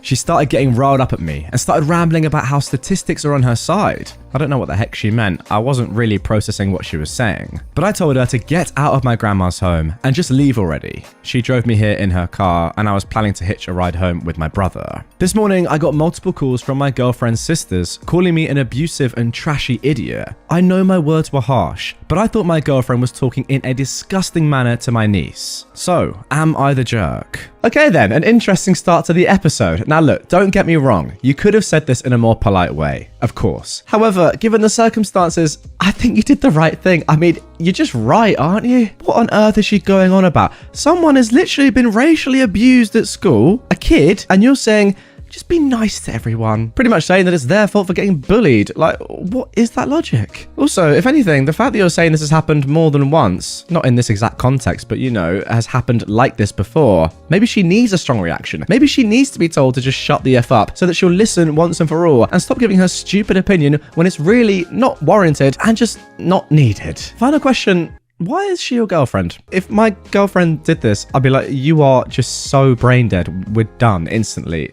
So Maybe that's a step too far from my perspective, but that's just what I'm thinking here. Anyway, let's carry on. Am I the jerk for making our 17-year-old daughter clean our horse's stalls against her will? We recently got 2 horses. My younger daughter, who was 13, wanted them as she's been learning to ride. My older daughter, the 17-year-old, was against them. She's much more princessy and didn't want to deal with the mess and chores that come with horses, but we told her it wouldn't be something she'd have to deal with and that her younger sister promised to take care of all of it. Well, recently the older daughter has been disrespectful at home and staying out too late, and her grades have been slipping. We warned her to shape up, but last week when we heard that she'd been needlessly insulting to her younger sister while I was out running errands, I told her that she'd be cleaning out the stable each day for the next week as punishment and that her sister would get a break. She got really upset and offended and said we promised she'd never have to go in there or have to scoop horse poop. I said I promised it wouldn't be one of your chores, of course, but obviously a punishment is supposed to be something outside of your normal chores and something you won't like, and I thought it was perfectly fair here. She's been doing it 3 days now, but seems to be very resentful of our broken promise, acting very disgusted, and she keeps begging to get out of the rest of it. But I said I thought it's very fair and that she is overreacting. So, am I the jerk? And there we go, guys, our first jerk of the episode. In my opinion, of course, feel free to disagree with me in the comments down below if you have different feelings. But for me, there are so many different punishments that you could give your daughter, like literally anything. You could keep her in her room, you could make her cook everything, genuinely anything you could do. However, what you've done here, despite giving her a punishment that, without context seems fair, it's just gone back on literally a promise that you told her. It's just going against your very word that you said to her back in the day. So that it's just going to cause way more problems than just giving her another random punishment, which would have had the same effect. The more I think about it, it is a little bit crazy. You bought 2 horses for your younger daughter, promising the older daughter she would never have to even be involved in their care whatsoever, yet you broke your promises and now she's involved in their care. Yeah, something tells me that there might be a favorite child here anyway, and that maybe the oldest child is acting the way they're holding because they're resenting your parenting and the fact that they're not getting favored. I don't know. Maybe I'm jumping to conclusions there once again. Let me know if you agree down below. Am I the jerk for moving out when my parents asked me to pay rent? I am a 23-year-old and I'm the oldest of 5 siblings, a full-time student. I also have a part-time job in my field, but when I complete my degree, my employer will take me on full-time. I make enough from part-time to pay for school and put money aside. My siblings range from 10 to 20 years old. Both of our parents work full-time. I've taken on a lot of the responsibilities for keeping everything running in the house. I do the grocery shopping, the laundry, as well as making suppers and doing meal prep so everyone has lunches ready to take every day. I also get all my siblings to do their part with regards to household chores. For example, my youngest brother is responsible for feeding and walking the dogs, so I make sure that there is dog food in the storage and poop bags on the leash. My dad works very long hours and my mum works 9 to 5 at a hard job. Over Christmas, I had a chance to buy a PS5 for myself, so I did.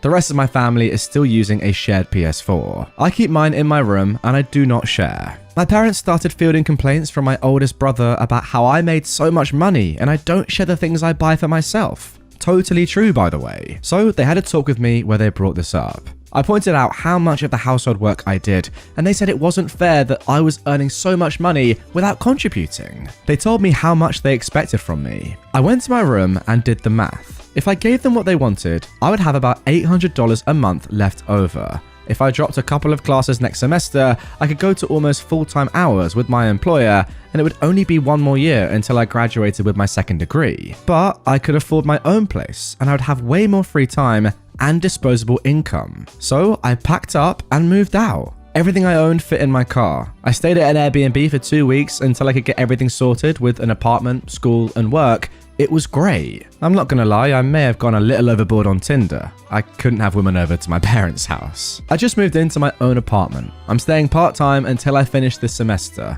I will work full-time over the summer and go to a lighter class load, and then have higher work hours in the fall. My oldest brother has now been tasked by my parents to do everything I used to do. His chores have been split up with the other 3. They're all fuming at me for moving out. My parents are upset that I left them in the lurch. My siblings are mad that they all have more chores. My oldest brother is especially salty because he has no free time to see his girlfriend and she isn't allowed in the house when my parents aren't home. I'm enjoying my free time. I bought myself a plant from IKEA. I feel bad for screwing them all over, but it didn't make sense for me to do all that work and pay rent on top. Yeah, definitely not the jerk for me. The fact that you left them in the lurch should clearly be a sign to them to show them how much you were contributing. I don't understand. Like, the things you've listed as to you doing in the house, on top of everything else that you're doing, studying, working part-time, how do they not realize how much you were contributing? I don't really get that. Like, this might be a little bit crazy as a statement, but to me it just sounds like they're a bit angry that they lost their slave. You were doing so much stuff, like an insane amount of stuff. Good for you for knowing your worth and saying, you know what, actually, I could probably get a better deal out of this. I am, let me just check, 23. I'm pretty okay with moving out now and having a lot more free time and making a lot more money. Goodbye. Am I the jerk for pulling my daughter from a water park trip because her teacher made her stay with a kid she doesn't like? My daughter, Bryn, who is 9, is going on a trip to a nearby water park with her class next week. She loves water and has been talking about it for months, so I was a bit thrown off when she came home crying a few days ago, telling me she doesn't want to go. I asked her why, and she wouldn't tell me because she thought I'd think she's a bad person. When I finally coaxed it out of her, she said her teacher, Miss N, has forced her to be the buddy of her classmate Ben for the entirety of the trip.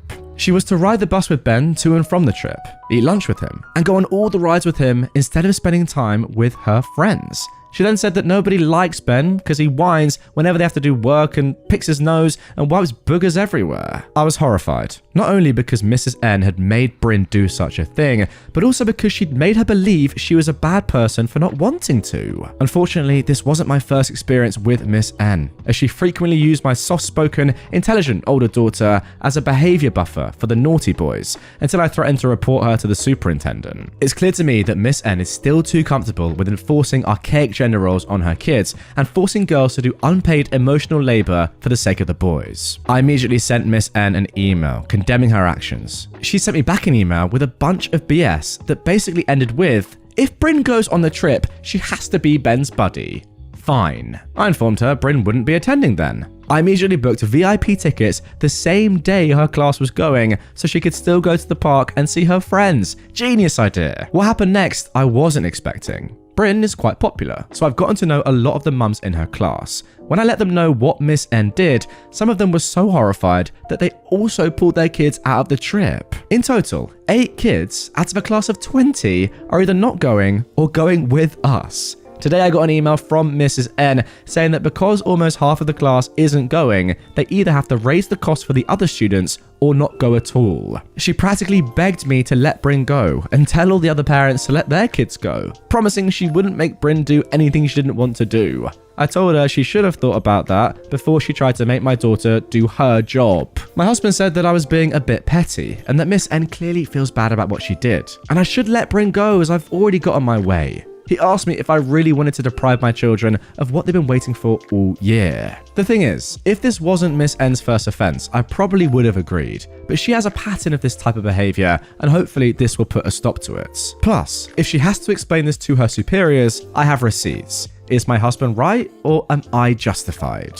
Well, as I said while reading there, an absolutely genius plan right there, and I really hope you went through with it. If anything, you should all still go on your own without Miss N and the rest of the students. Yeah, maybe that's a little bit unfair on the rest of the students, I understand, but you're so right. Miss N is literally using your daughter to do her job. It is literally her job to take control of the class and make sure that the boys are behaving well. The fact that she can't do that without using your daughter, and you're right, this is emotional slavery, if anything, is nuts. And she's clearly bad at her job. If anything, it seems to me that the teacher isn't actually feeling that bad about what she did and how she acted and how she used Bryn. She's more worried about the repercussions of not going on the school trip, probably with her superiors, and getting in trouble there, which is just not a very good sign. But hey, well done for sticking up for your daughter though. Am I the jerk for not inviting my unsupportive sister to my wedding? I, a 24-year-old woman, got engaged to Derek, a 30-year-old man, 1 month ago. Prior to that, we'd known each other for 6 months. I know that's not a long time, but when you know, you know. We're madly in love and ready to commit ourselves to each other fully. My sister, though, has a problem with that. She was supportive of my relationship with Derek before we got engaged. When I sent her a text telling her we were engaged, she responded by saying congratulations. But then when I saw her the week after that, she got all serious and said I should strongly consider the marriage. She told me I was young and could meet people I loved more. That was offensive to me because I love Derek more than anything, and she's basically saying my love isn't that important. She also told me that Derek and I could date for longer before we got married. But we're already fully committed to each other, so we might as well get married and be recognized as soulmates in the eyes of the law. Anyway, the conversation was so hurtful to me. I eventually asked her, very directly, do you support me marrying Derek? She said no. So I stood up, told her she shouldn't be at the wedding if she didn't want us to get married, and left. I haven't talked to her since, although she has texted me multiple times asking to talk. Derek and I were working on the wedding guest list yesterday, and we both agreed my sister should not come if she doesn't support us. So we're planning not to invite her. I mentioned this to my friend yesterday, and she pointed out that it may be a little rude of me not to invite her. So, am I the jerk for not inviting my unsupportive sister to my wedding? Yeah, 6 months at the age of 24. I mean, that's just obvious. Like, what are you doing? You have to be in a relationship for more than 6 months with the person. Anything could change after 6 months. 6 months is like, do you even really fully know someone after 6 months? I would argue, probably not. Maybe after a year, still that'd be pretty soon, but after a year you could say, okay, I know them pretty well, let's get married. But that's still, like, in my head I'm thinking at least a couple of years, at the very minimum. Ideally, 3, 4, 5, there's no rush either.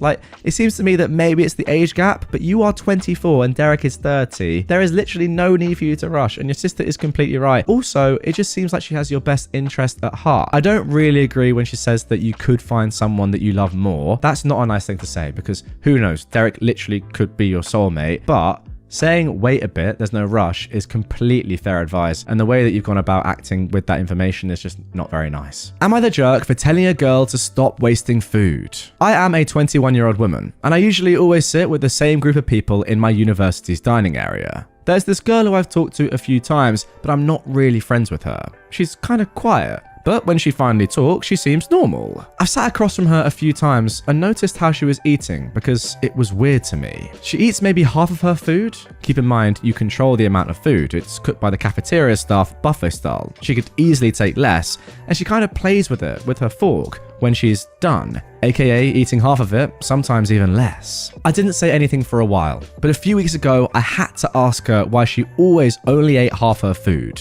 She seemed embarrassed, but she answered that she thought she was more hungry and laughed it off. I then asked her why she made this mistake every time we ate, and that she must have learned by now. She didn't really answer. I don't actually remember, but it wasn't actually an explanation, and left pretty quickly. She doesn't really show up that much anymore, but when she does, she still eats like this, and I couldn't hold it in anymore. I asked her once again, and I also asked her if her parents never told her not to play with her food.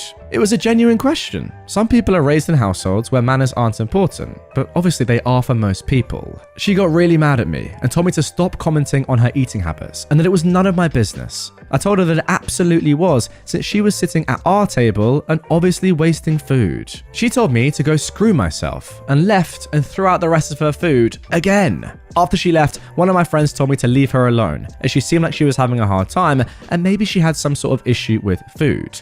Yeah, obviously she has an issue with food. She keeps wasting it. She hasn't shown up again. I'm assuming she buys her own food now, which might teach her not to waste it, so that's good. The same friend who told me to leave her alone keeps pestering me to apologize to her, but I think she should apologize to me. She's unnecessarily rude when being asked the most basic and obvious questions. And also, she told me to go and screw myself. That is way more harsh than anything I've ever told her. Keep in mind that I care a lot about food waste and the environment. So, am I the jerk for telling a girl to stop wasting food? This is a tough one. I mean, it's not really. It's just not your business. Ultimately, she could have an eating disorder. She could have anything going on in her life. There's no real need to get at her, especially after the first time. I think asking once, maybe it's a little bit too much anyway, but asking once and just saying, look, do you need to do that? Is probably just about okay. I still wouldn't necessarily advise it. But then going again, and after seeing that, she's not coming in anymore, she might have some problems, whatever it may be, it's just not really your business as much as you care about not wasting food and the environment, which, fair enough, I completely get that. Am I the jerk for yelling at my girlfriend to stop freaking eating? I am a 28-year-old man, and my 23-year-old sister runs a bakery business, and she's been struggling lately to keep up with orders because she's been short-staffed. She does a lot of orders for wedding cakes that require custard or marmalade fillings, and I offered to help her out by making these fillings at home and bringing them to her so she has less work to do. Unfortunately, the past 4 times I've made these fillings, my girlfriend has literally dipped her fingers into the filling jars and contaminated them. Because, in her words, she just wanted to try some. I've tried explaining to her that she can't dip her fingers in and contaminate the entire batch because then I have to remake it. I said she should use a spoon and take some out of it if she wants to try so bad. But she just pouts and says that she likes using her fingers because it takes her back to her childhood. Today, I was trying to finish some chocolate custard to send over to my sister really quickly because she was running late on a wedding cake order for an important client. I told my girlfriend beforehand to not eat the custard, and if she really wanted to please use a spoon. I get out of the shower, and what do I see? She has her fingers in it again. I totally lost it because this is the 5th time that she's blatantly disregarded what I said, and I yelled at her and told her to stop freaking eating the food I'm making because it's not for her and she is contaminating it. She started crying and got mad at me for fat shaming her, even though I made no comment on her weight and she has no history of weight issues or eating disorders. Look, I know I was harsh, but she kept pushing my limits. So, am I the jerk? No, what is she doing? The point that she's making about it feeling like she's going back to her childhood, okay, sure, but we did a lot of things when we were children that you're not allowed to do as adults. For example, peeing on the floor. No, I never did that as a child. Another example would have been better there, but you know what I mean. And yeah, it's not fat shaming. It's just saying, please, can you not eat out of something that's going to contaminate it for my sister? Like, how obvious is that? What a weird woman. Am I the jerk for demanding my girlfriend tells me her author's pen name? I am a 32-year-old man, and I've been dating Siobhan, who is also 32, for 6 months now. She's always been very vague about what she does for a living. She'd say things like writing, and she'd work from home writing. But recently, one of her friends mentioned something, and I finally dragged it out of her. She's an author. She writes self-published romance and erotica stories and novels, and while not rich, she's able to make a living out of it. I googled her name and couldn't find anything, so I confronted her about this. She said she's writing under a pen name, so I demanded she gives it to me so I know what she does. She refuses, saying she doesn't want it to be leaked, even by accident, and that nobody knows. I accused her of not trusting me, and she still refused, which was really annoying. I tried a nicer approach, and I told her that I want to know her fantasies so I can try it out with her. And she told me that what she writes aren't her fantasies, but her readers, and she's still not going to tell me. At night, I tried to check her laptop for her pen name, but she changed her passwords before bed.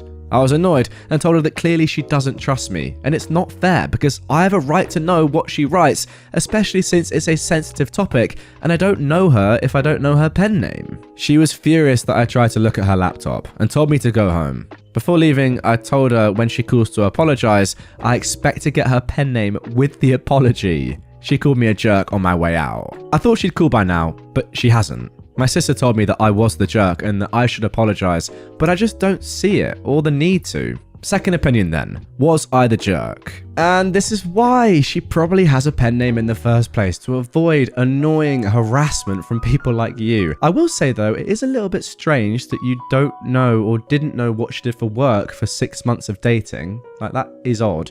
Normally that's something you establish pretty much instantly, at least on a first date. I mean, that's been my experience. Who knows? Maybe I'm getting it all wrong, guys. Who knows? Maybe I have to just wait for 6 months and then ask them. However, the fact of the matter is you are being very controlling. It's not up to you to know. Yeah, I agree with you. Like, you probably should know given that you're her boyfriend, but still, it's not up for you to know. It's up for her entirely to tell you when she wants, or never at all. So unfortunately, yeah, you are being the jerk. Your sister is correct. Am I the jerk for asking my parents for their entire estate if they want me to be my sister's guardian? I am a 23-year-old woman, and I've been told my entire life that if anything happens to my parents, I will be my sister's guardian. She is 33 and has some disabilities. She's currently living in a group home. The government pays for a good portion of the cost, but not all. My parents have made sure that they have accessed every resource available for her to make sure she has as good a life as she can. We were visiting her last weekend when they brought it up again. Now, my parents are both reasonably healthy, but they both have had health scares in the last couple of years. They once again said that I would be her guardian. I've been giving this a fair bit of thought. I have 2 older brothers. They're both married and established in their careers. They would be better choices than I. I want to go and see the world. I'm lucky enough that my job can be done from anywhere that I can access the internet. When we went to sort dinner, I brought it up and said that I had 3 ideas. 1, they make all 3 of us her guardians so that we can split the responsibilities and duties. 2, they leave their entire estate to my sister in a trust that will oversee her care. And 3, they leave me the entire estate with the proviso that I become her sole guardian and take full responsibility. Minus sentimental stuff for the rest of my family, obviously. I thought that was fair, since it's not like they're rich and their estate will mostly consist of their house and the insurance policies they took out when they realised the long-term costs of care for my sister. But they said that I'm trying to shirk my responsibility to my sister and that I'm greedy for trying to get everything. I had one last suggestion and they really hated it. I said that they were welcome to cut me completely out of their will, but that had to include guardianship of my sister. They could leave everything to her and my brothers, but that meant that I would be completely free of responsibility for her care. My dad got really angry, and my mum was crying when I left. My brothers both called me to say I was being a jerk, springing this on my parents, and that I was being greedy, trying to keep them and their families from getting anything when our parents pass away. I asked both of them if they wanted 100% responsibility for our sister in return for the entire estate. I volunteered to sign away everything to them. Neither one of them took me up on the offer. Interesting one here. I'm not entirely sure what's going on, why you're the one that's being singled out over your brothers, why they continue to keep telling you every time they see you, it seems, by the way, you are going to be the one that is going to be their guardian when we die, her guardian, your sister's guardian when we die. It's a bit morbid, isn't it? Like, if they're in good health, yeah, they had health scares, fair enough, but if they're overall in good health, and the fact is, you're 23, you have a sister who's 33, they can't be that old, right? I mean, the oldest they can possibly be, as in both of them, would be maybe in their 70s, but even that's not too old by the current standards of age. I don't know. It is a weird one. Comment down below. What do you think's really going on here? I've got no idea, clearly. Maybe it's a sexist thing. That's what some of the comments are saying. It's pretty obvious. Your brothers are like, oh, what are you doing? That's so bad. Do you not care? Okay, you do it then. Oh, no. We actually don't want to do it. There you go. It's as simple as that. Maybe it is sexism. I don't know. One thing's for sure, you're not the jerk. Am I the jerk for screaming at my pregnant fiance for not helping me find my dog, who had run off? My fiance, who is a 28-year-old woman, is currently 5 months pregnant and has been both fatigued and nauseous lately. I get why she didn't want to help me look for the dog, but I can't get over the lack of empathy and bordering on selfish behavior of this either. My dog is a 6-year-old Heeler Corgi mix, and she runs off at least once a week. Usually, my fiance will help me find her, but it's not without protest. I honestly didn't even know how she was getting out of our fence yard, so I installed cameras and found that she was scaling the 8-foot fence. I ended up attaching spinners to the top of the fence, thinking that would solve the issue, but it didn't. I brought her out today and was playing with her when my phone rang. I was inside just long enough to grab my phone, and my dog had gotten out. I immediately went in search for her, thinking that she couldn't have gotten far, but I couldn't find her anywhere, so I went back to the house and asked my fiance, who was curled up on the sofa, to come and help me. She immediately said no. She said that she was tired of chasing the dog, that she isn't dealing with it anymore, and that I should have been out there watching her. I explained to her that I had been watching her, and that I simply stepped away for 2 seconds to grab my phone just inside the sliding door, and then she escaped. But she said again that it wasn't her problem and she's not exhausting herself anymore to search for my dog. I won't even say it was unexpected, because as I said, in the past she's always had a problem with helping me search, but she's never just said no, she's just complained about it. At first I went and searched myself. After maybe half an hour, I came back and asked her again to come help me, and she snapped, I said no! I'm so tired of chasing that dog around multiple times a week when I'm already exhausted and throwing up constantly. I was panicked and unleashed some yelling, which involved me telling her that she was a female dog who lacked empathy and that I was thoroughly disappointed with my decision to be with someone so heartless. It was out of pure fear and panic on my part, and I did apologize later after I found my dog. But she said, go freak yourself, and she won't talk to me. So am I the jerk? Everyone is on my side except my sister, who says that I'm a freaking idiot because it's not my pregnant fiance's responsibility to chase around your freaking mutts. And she said that she would have left immediately if her boyfriend ever said what I did to my fiance. Oof, we have another jerk, guys and girls, by a clear mile. I'm sorry, like the fact is she's helped you out so many times before. Now she's in a terrible spot with her own health. She's not going to want to jump up and help you, is she? I say terrible spot, she's pregnant, but you know what I mean, like she's nauseous, she feels ill. She's not going to want to keep doing this every other day, it seems like, running around after your dog that you just can't keep within the confines of your own home. Now, if anything, it's on you to train your dog. I'm sorry. If they keep escaping, you're not doing enough. And ultimately, that's unfair on the dog as well, because it can't be that fun for the dog to keep escaping and then being worried about where they are, and you've got to go and keep chasing it. It escapes after 2 seconds of you going inside. That's just a training thing, right? If a dog is well trained and you leave them alone for 2 seconds, they're not going to look to jump over the fence. Yeah, you need to train your dog and let your pregnant fiance rest. Am I the jerk for not cancelling my plans after my boyfriend learned about his diagnosis? I am a 25-year-old woman and I work in event planning, so I always get invites or tickets to go to high-end events. There was a huge event coming up that I was really excited to go to. I asked my boyfriend, who was 27, 3 days before the event to accompany me, and he said yes. So originally, the plan was my boyfriend, my stepsister, and myself. On the day of the event, he said he had a doctor's appointment, so he isn't sure if he could still attend. I said no problem, and I waited for him to return home. A couple of hours later, he texted me and said he has something to tell me. I got worried and called him immediately. I asked him if everything was okay, and he said he was diagnosed with anemia, so will have to take supplements. I expressed how sorry I was and spoke to him for about 2 hours. Gave him pep talks, told him I'm here if he needs me, reassured him that I will always love him, etc. I then asked if he would still like to attend the event with me to take his mind off of things, to which he responded that he doesn't like the artist performing, so he'd rather go to another event. I said, no problem, I'll go with my stepsister alone. He got upset and hung up. I called him back, but he started an argument about how I'm selfish for going out while he's going through something. I told him that I already made the plans with my stepsister, and I can't back out now, as she's depending on me. I also don't drink, so I have to be the sober driver, and if I didn't go, then she couldn't. I told him that this event is the only event my sister really wants to attend, and I promised her that I would take her, months prior. I even told him I'll see him the next day, and he said be safe, and hung up. I got to the event at around 11 and spent the entire event alone, just sitting down and watching the show by myself, having food and drinks. When I returned home at around 2 a.m, I called him and he was awake playing video games. His first words were, "Look who cares about me again." I said, "I'm too tired for this," and he responded by saying that of course I'm tired. I went out without him, knowing he's upset, but I love partying and meeting new people so much that I didn't think to stay with him on the phone. I told him he's being ridiculous, and I would have stayed if it were just us who planned to go. He said my priorities are off and I'm an ignorant jerk. Keep in mind, I don't attend parties unless it's with my family, and I only attend events a few times a year. So, am I the jerk for not staying on the phone with him and attending the event instead? Now, I'll be honest, guys, when I read the title of this post, I was thinking cancer.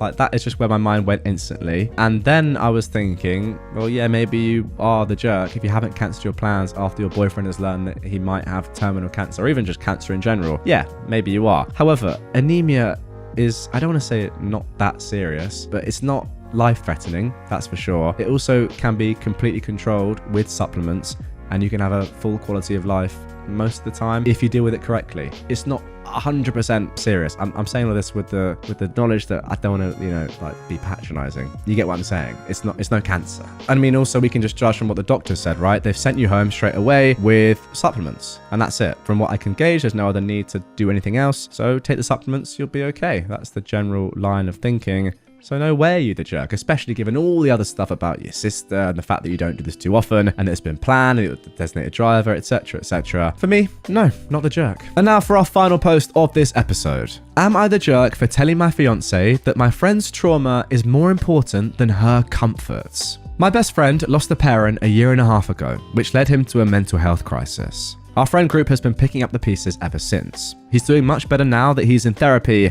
but he's definitely gone through it. What has complicated matters worse is my fiance. It goes without saying that I love her, but she is the definition of a busybody sometimes. My best friend is a very private person. Now, she knows that something happened with him, but she doesn't know the details of what that something is. She probably never will. But because she's around me and my friends often, as my fiance and I live in the same house, she hears bits and pieces of the story and presses for more information. I try to circumvent this as best as I can. For example, I step out of the room for specific phone conversations. But still, it's hard to limit the discussion about it sometimes. If it's necessary to bring up and she's around in person, we'll refer to the Nolan situation without giving specifics. Nolan will also stop by my place at night when he can't sleep. Now, this doesn't happen all that often, maybe twice a month. He'll text me or call me saying he's outside.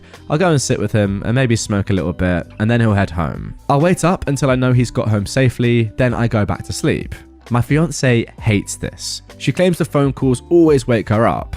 They don't, she just sometimes happens to wake up for the bathroom while I'm outside, and that me not being in bed is alarming. This brings us to last night. Nolan stopped by, and when I came back inside, my fiance said she was putting a stop to it. She said all the sneaking around is making her paranoid. She doesn't feel like she can properly trust me or be a part of my friend group without knowing the details, and that Nolan needs to stop relying on me so much. I told her that no matter whether we're married, dating, whatever, she will never have any ownership over my friend's trauma, and that she was never going to be able to order me around in regards to it. I also said her comfort was less important than someone's actual physical well-being. She was obviously hurt by this and went to stay with her mum after work today. So, am I the jerk? Okay, now I'll be honest with this one. My mind changed during the reading of it because the title suggests that yes, friend's trauma is obviously more important than your fiance's comfort. I agree with that wholeheartedly. However, it's not really about that. The more I read there, the more I was thinking, you and your friendship group, yeah, fine, it's a completely private matter, I get that. But what you're doing is you're just completely alienating and isolating your fiance, who should be the person that, you talk to the most and confide in the most. Not saying that you need to tell your fiance all about the ins and outs and the details of Nolan's trauma. That is not what you need to do. However, speaking in code to your friends whenever she's in the room and saying, no, you can't hear about this, like pretty much just saying, you're not allowed to hear this, go to another room and let us talk about it. During a period of time, over years, that is gonna be very annoying. And therefore, I understand why she's like, you know what, I'm done with this. It's not even about the fact that it's waking her up in the middle of the night and the sneaking around sort of stuff. It is just what she's saying there. How can she properly trust you and your friendship group when she has no idea what's really going on and none of you even want to speak to her about it at all, even give her any sort of inclination? That's kind of what I'm thinking there. I don't know about that one though. It is a little bit of a dubious one, but I quite like ending these episodes on dubious ones because then you lot can get in the comments and tell me right from wrong. Please do. There's one thing that I was gonna mention, but I wasn't really sure about, but I will anyway, is the fact that Nolan, I don't know if it's too harsh to say, it kind of feels like Nolan is now using this trauma slightly as some form of emotional leverage, like showing up to your apartment twice a month and just like staying over. Look, you're a great friend for letting him do that, but I feel like, it's been a year and a half now. At some point, that's going to get a bit weird for the fiance, so fair enough. I don't know. That is a contentious one. Comment down below, guys. I don't want to offend, so I'm going to leave it there. But look, you lot let me know. Am I the jerk for removing my daughter's bedroom door because she won't stop slamming it? I am a 40-year-old woman and I have 3 kids. Maggie, who is 14, Levi, who is 12, and Charlie, who is 10. Levi and Charlie share a bedroom and Maggie has her own room as the oldest and also only girl. Maggie is a great kid. She does her homework, helps with chores without too much complaints, and doesn't bug her brothers too much. The issue is that she will not stop slamming her bedroom door. When she gets up to use the bathroom at night, she slams her bedroom door on her way out and back in. When she gets up in the morning or goes to bed at night, she slams it. Pretty much any time she enters or exits her room, the door gets slammed. And it's only her door, none of the other doors in the house. It shakes the walls and frequently wakes up everyone else. Her brother's room shares a wall with hers, and our bedroom is directly above theirs. We've talked to her about it and asked her very politely to please be more mindful about it because it's disturbing the rest of us, but it's in one ear and out the other. We tried being more forceful about it, saying that if she continues to slam her door, there will start to be consequences. Still, nothing changes. It all came to a head the other night when she got up to use the bathroom and all 4 of us were woken up by the slamming. I have to be up at 5 a.m. for work and I've had enough of the broken sleep and came downstairs and knocked on the door. She opened it and said, "What?" With such attitude, it took a lot of self-control not to start yelling. I told her as calmly as I could that if she slammed that door one more time, she was going to come home and find it gone. She proceeded to yell at me to leave her alone and then slammed it 5 times as hard as she could.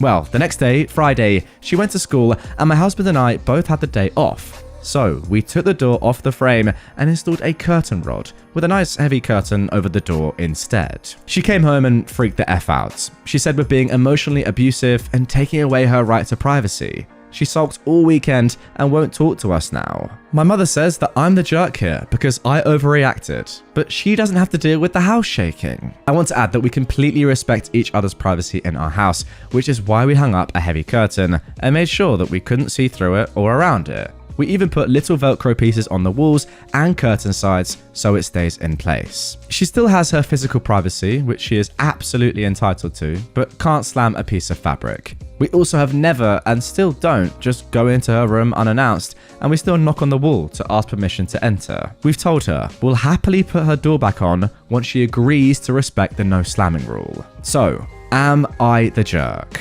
Now, when I first saw the title of this one, I immediately agreed with your daughter that this was emotional abuse and you were completely destroying her privacy that she is entitled to. But obviously, when you read it, it becomes pretty apparent that she's just being a horrible little whiny teen and she deserves this. And that as soon as she says, yeah, I'm not going to slam it anymore, the door will be back. It's not that hard, just don't slam your door. I mean, she is literally interrupting everyone's sleep. Just take away the thing that is interrupting the sleep and yeah, she'll have to change. Simple as that. All that to say, you're definitely not the jerk. Let's move on. Am I the jerk for refusing to help my daughter with her car payments because she is a stripper? I am a 47-year-old man and I have a 22-year-old daughter. She's in college and lives on campus. I agreed to help her make car payments since she was in school. I was recently informed by a young man I work with that my daughter strips at a club about 40 minutes away. I confronted her on this and she said she didn't plan to do it after she graduated and that she needed some money. I told her, then work at McDonald's. Don't use your body. We got into an argument and I asked her to quit stripping and get a decent job then. But she refused and said that stripping was easy money. So basically, I said there was no need for me to pay her car payment anymore since she's making money so easily. She got upset and said that that wasn't fair and that she doesn't make enough for that. I told her to figure it out. She told my wife about what happened and my wife is upset by her job of choice, but says it's unfair for me to stop supporting her so suddenly over an argument. I think it's perfectly fair. It's my money and my decision when to cut it off.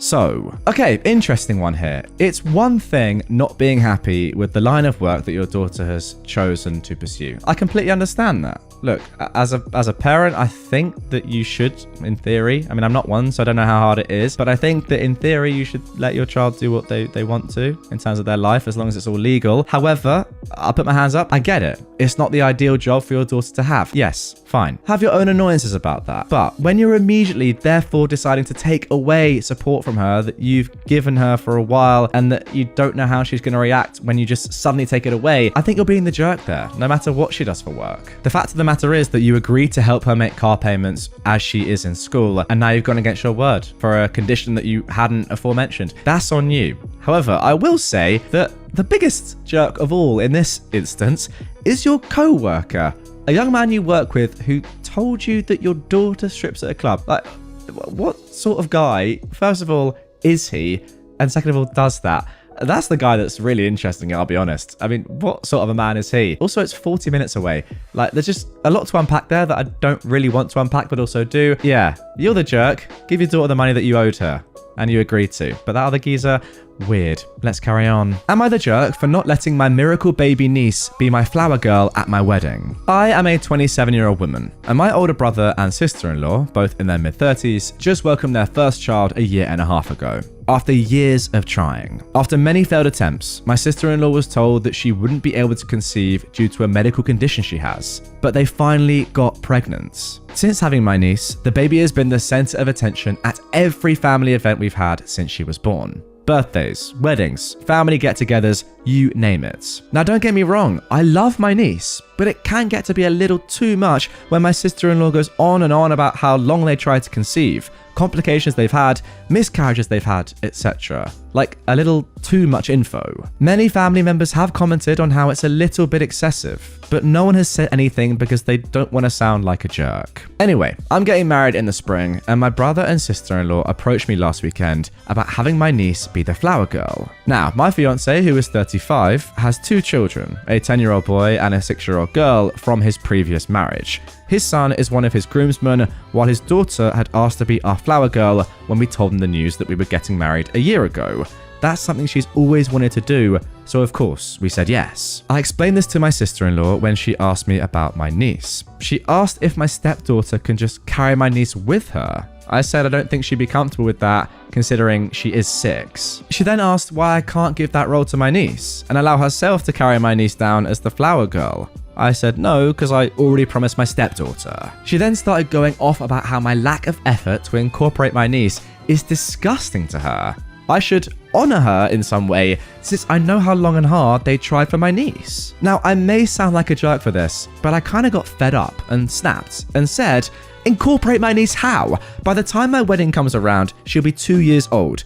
The entire family already knows your story about how long and hard you guys tried for her. What more do you expect me to do to honor her? She started crying and said that clearly I don't love my one and only niece and I'm letting her down. I said, of course I love my niece, and obviously she's going to be involved in pictures and stuff, but I'm not going to let my stepdaughter down by giving my niece a role she's too young to remember anyway. Well, now my sister-in-law and my brother are fuming with me for not letting my niece be the flower girl, and are running around telling the rest of the family that I don't love my niece. My mum had been trying to stay neutral, but she now thinks that my stepdaughter would understand if I explained to her that I need to give that role to my niece. What? I'm firm in my decision though, and my fiance is thankful that I didn't let his daughter down. So, am I the jerk for not allowing my niece to be the flower girl? I mean, look, sorry to be harsh here guys, but we get it. You had a miracle baby. Like, how many times do you want to tell me? I'm even getting annoyed and I'm just reading the story. I'm not related to you. We get it. Amazing thing. No one's taken away from that fact. But come on, you're now just intruding on what it sounds like everyone's lives, let alone someone's wedding. Especially given the fact that you've been explicitly told by OP here that no, my stepdaughter has always wanted to do this. But hang on a second, we had a miracle baby, guys. And therefore, what I say goes, because it's a miracle. The clue's in the name. You absolute idiot. Like, I'm sorry, maybe I'm being a bit harsh there, but it's not your day. And it's definitely not your miracle baby's day, who, yes, as OP said, is never going to remember this. She's going to be 2. Like, what's the point? You're just doing this for your own ego. And I'm sorry, OP, you're definitely not the jerk. But, yeah, your sister-in-law, she is. Am I the jerk for not wanting to change my first dance song because of my stepsister's association with it? We've chosen our first dance song. My stepsister is not at all happy because she and her ex-husband also had this at their wedding. And she said she has a lot of memories with this particular song. She asked if I could change it. I told her I get it, but this is what we want and I don't want to change it. She said she understood, but she's acting different around me and I could tell that she was mad and upset. Most people who know about this don't think I'm doing anything wrong, but I had my sister and one of my friends tell me that I am being selfish and not understanding here. So, am I the jerk?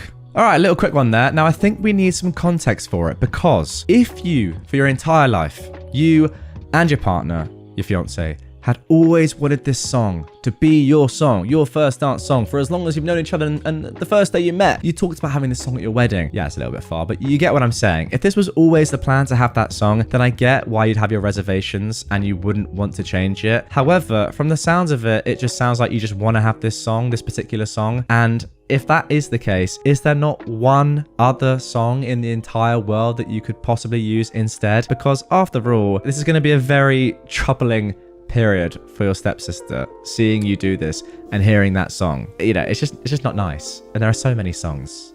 I don't know.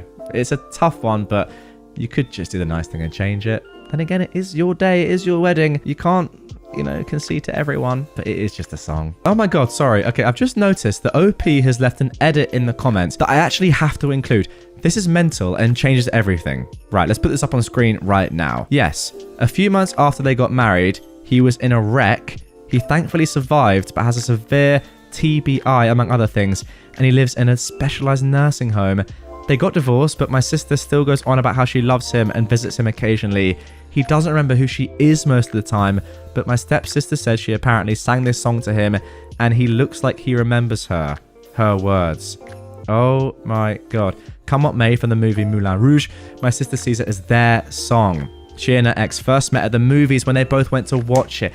This is what I'm saying. This is the context that we needed. Then apparently the restaurant they went to for their first date was also playing it, so they took it as a sign. And as I said, they also played it at their wedding. She also sings it to him sometimes now. I think it's a really nice song and I'd like to play it too. I don't want to have to change it. Yeah, so this is actually the opposite of what I said. For your stepsister, this was the amazing song. For you, it's a nice song and I'd like to play it. Nah, you got to change that. I'm sorry. Especially given the trauma that she's gone through, my word. Change it immediately You are the jerk. Am I the jerk for making my 16-year-old son and my 14-year-old daughter share a bedroom? My husband unexpectedly passed away a few months ago, and I became a single mother to 3 kids. A 16-year-old boy, 14-year-old girl, and another 2-year-old girl. Due to the significant decrease in income, I was no longer able to continue renting where we were, and all I can afford is a 1-bedroom apartment. Currently, I'm sleeping in the living room with my youngest. I gave the bedroom to my 16-year-old boy and 14-year-old girl, and I asked them to share in the meanwhile. I tried adding a privacy screen in the middle so they feel like they have their own space,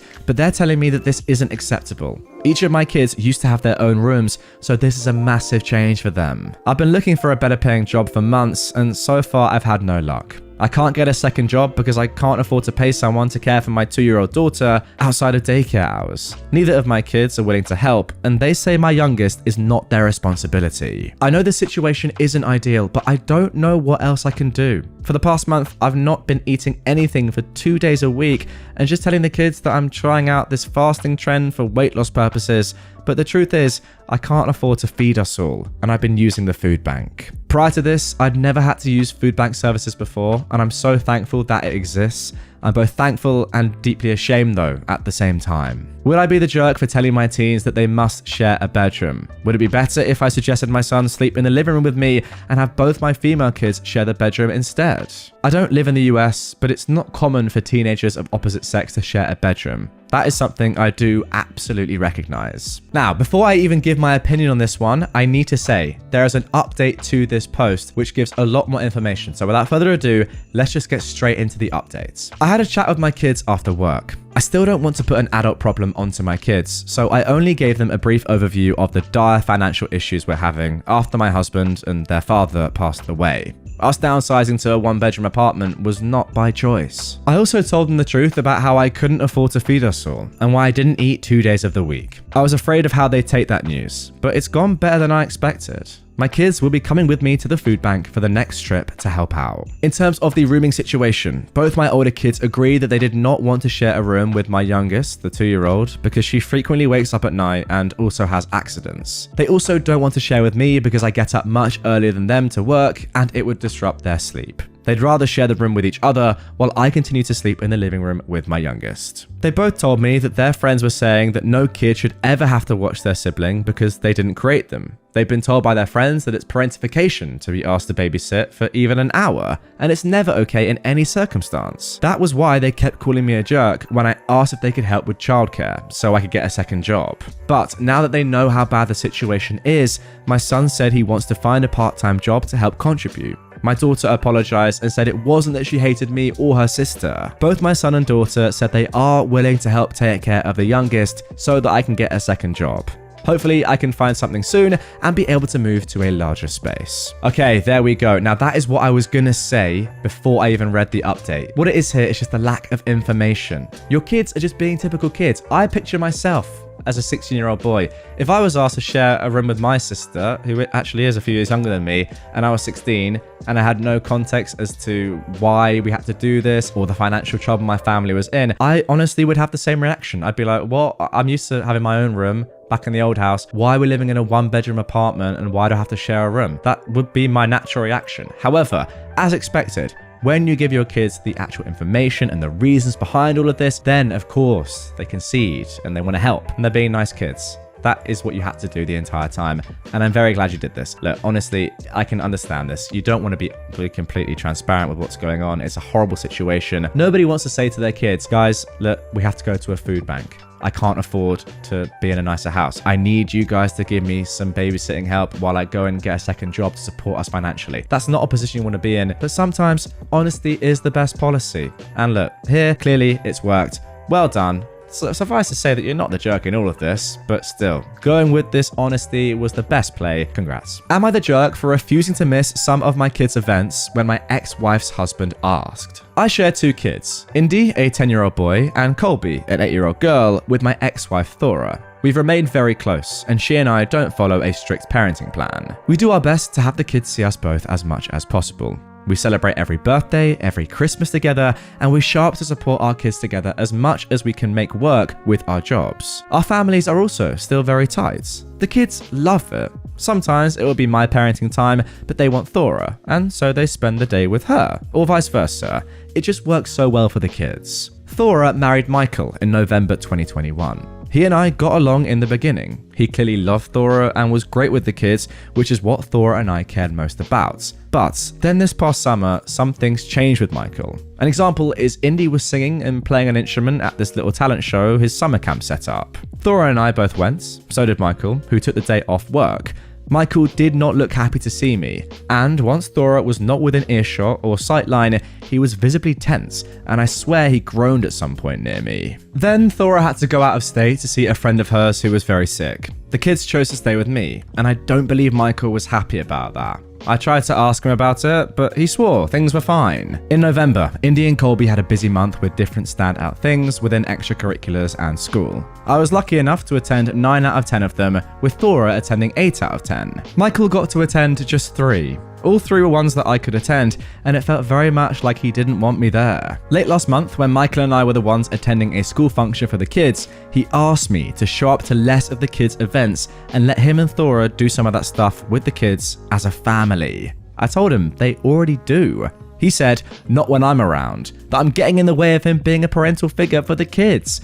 I told him he was a parental figure and the kids love him. He said they'll never consider us equal until they see him instead of me at some of these events. He said it's important for the more stable family unit of 4. I told him I was not willing to miss the kids' events. He did not take it well, and he accused me of interfering and alienating their chances of a family unit. He texted me after the event with things he wanted me to miss, including Indy's elementary school graduation in May.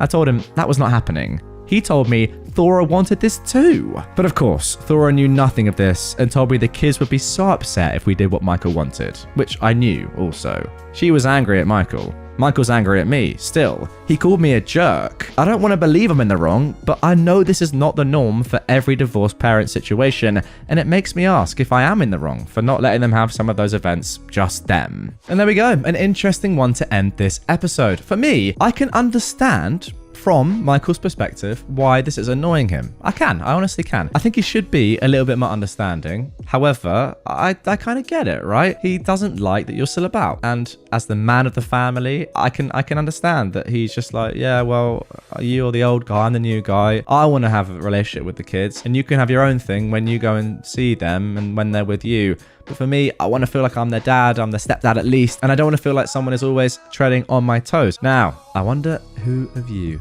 right now are getting in the comments saying, I completely disagree. Because let me tell you, that is just what Michael thinks. And I'm saying that from his perspective, devil's advocate. Because in reality, when you sign up to be with a woman who has children and is clearly very close with their ex, you know, in fact, you must have known that this was always going to be the case. No matter what you wanted at first, you had to be okay with this in your head, surely, to go ahead with this marriage, right? You know how close they are. You know how much the dad is still in your kids' lives. Their kids' lives, sorry. Not your kids. Let's just make that completely clear. Therefore, you can't be too like, oh, what? You can't come and see the kids, especially on their graduation. Like, are you dumb? Who are you to pick and choose what your stepkid's actual dad can do with them and what events he can go to? It's just not the one. And also, in terms of having your own thing and building your own rapport with the family and you know, feeling like a unit, that, by the way, I do understand. Like, you're allowed to, you know, be yourself and try and integrate into a family. That's fine. And I think that is something you should do. Fine. But you can do that on your own terms at non-familial events that a dad would want to be there for, right? As in, go to the aquarium with your wife and her 2 children, as a family would do. Go to a theme park. Maybe the kids are a little bit too young to go on the rides. Maybe that's not the best idea. I'm not a father, right? That's on you, Big Mike. You can decide what to do. What I'm pretty much saying is, don't, first of all, try and steal the family. And secondly, don't tell the actual dad what he can and can't do with them. It's just not your job.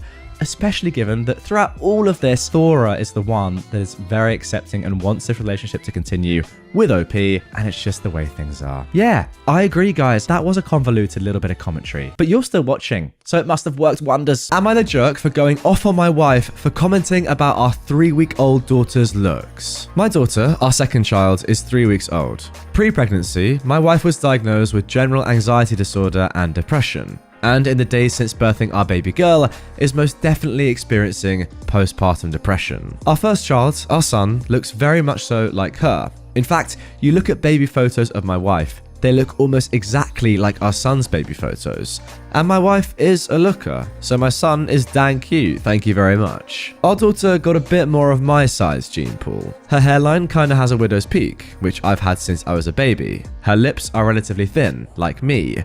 Her nose is a little larger than our son's was. I have a Middle Eastern classic hook nose. Nearly every day in my daughter's 21 days on this earth, my wife has made a comment to baby girl about how she's so sad she got daddy's features. Just some of the things my wife has said to our baby girl are, "Don't worry, I'll get you a nose job as soon as you're old enough. I wish you'd gotten more of my features. My family is beautiful and all the women are timeless.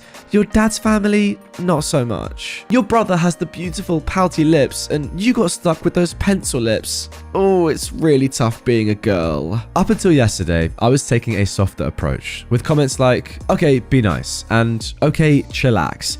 But today I had enough. And I just snapped, and I yelled at her for like 5 minutes straight, and I cursed quite a bit too. The gist of my statements were, I don't care if she can't yet understand what you're saying, stop putting that trash out into the universe. Our son can understand you, so stop this garbage. I can understand you, so stop putting this trash in my head and making me listen to it. Yeah, life on girls is tough in this world, especially when their mum is trashing all over their appearance. She's freaking 3 weeks old and is still perfect and noble and hasn't hurt a goddamn soul. Stop projecting onto her. And finally, you regularly tell me how your mum screwed up your psyche with all her comments about your appearance. So why the heck are you doing the same to our baby girl? Anyways, she was understandably hurt by my comments, and we haven't really talked about it or debriefed since. I do recognize that part of her comments stem from her anxiety and depression, as well as her postpartum depression, and I also recognize there are a lot of this that stems from her mum's influence on her psyche. Also, I know that yelling and berating people is rarely the right thing.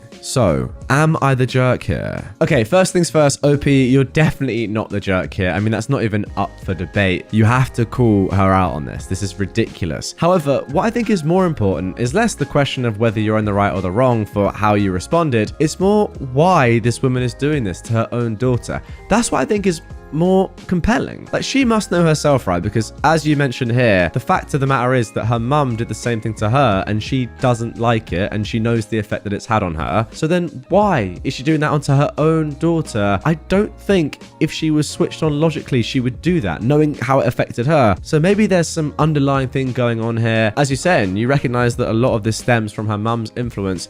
So I think instead of, shouting at her and going off on her, maybe the thing to do, I mean, look, I'm not saying you did the wrong thing here because I would have done the same, but going down the line, maybe the thing to do is have a conversation with her and try and work out what's really going on here and explain clearly why this is such a bad thing to be doing at such an early age in someone's life, and also how it affects everyone else around you in the family. Am I the jerk for lighting a match at night and scaring my boyfriend's dad so badly he woke up the whole house? My boyfriend and I are staying at his parents' house. It's been going really well, but his dad is very particular. He has moments every day where he corrects or instructs the other people in the house on how he wants us to behave. Now, I don't really have a problem with it, but he has a few rules that do make me a little uncomfortable. I don't need to get into why, but I always get diarrhea here. I've been visiting them a few times a year for almost a decade, and it just is what it is. My boyfriend and I used to stay in a room downstairs with a bathroom, and it wasn't a problem. But his brother moved back home, and now we don't have our own bathroom. I don't want to advertise the fact that I have diarrhea to everyone in the house, and I'm not allowed to use the bathroom fan at night, so I usually use poo-pourri or just a drop. When we got home the last time, my boyfriend got a text from his dad asking him to ask me to stop using strong essential oils as it was making him feel sick. I was so embarrassed, and I honestly have been kind of dreading coming here again. I was talking to my mum about this, and she suggested that I bring some paper matches because that's what she used to do. I got some paper matches, and they actually worked pretty well. Tonight, I woke up from my sleep because I had diarrhea. I lit a match when I was done, ran it underwater, and folded it up into some aluminium before throwing it in the garbage. I fell back asleep and was woken up a while later by a big commotion. My boyfriend's dad smelled burning and thought the house was on fire, so he woke everyone up in a panic and searched the house to see what was burning. I didn't immediately equate a match with a house fire, and I didn't smell anything when I woke up, so I didn't bring up that I'd lit a match. It wasn't even clicking for me that the match was what he smelled until my boyfriend asked me if I smelled anything when I got up earlier to use the bathroom. Long story short, I just got chewed out by his dad for lighting matches at night or lighting matches in general as a guest in their home.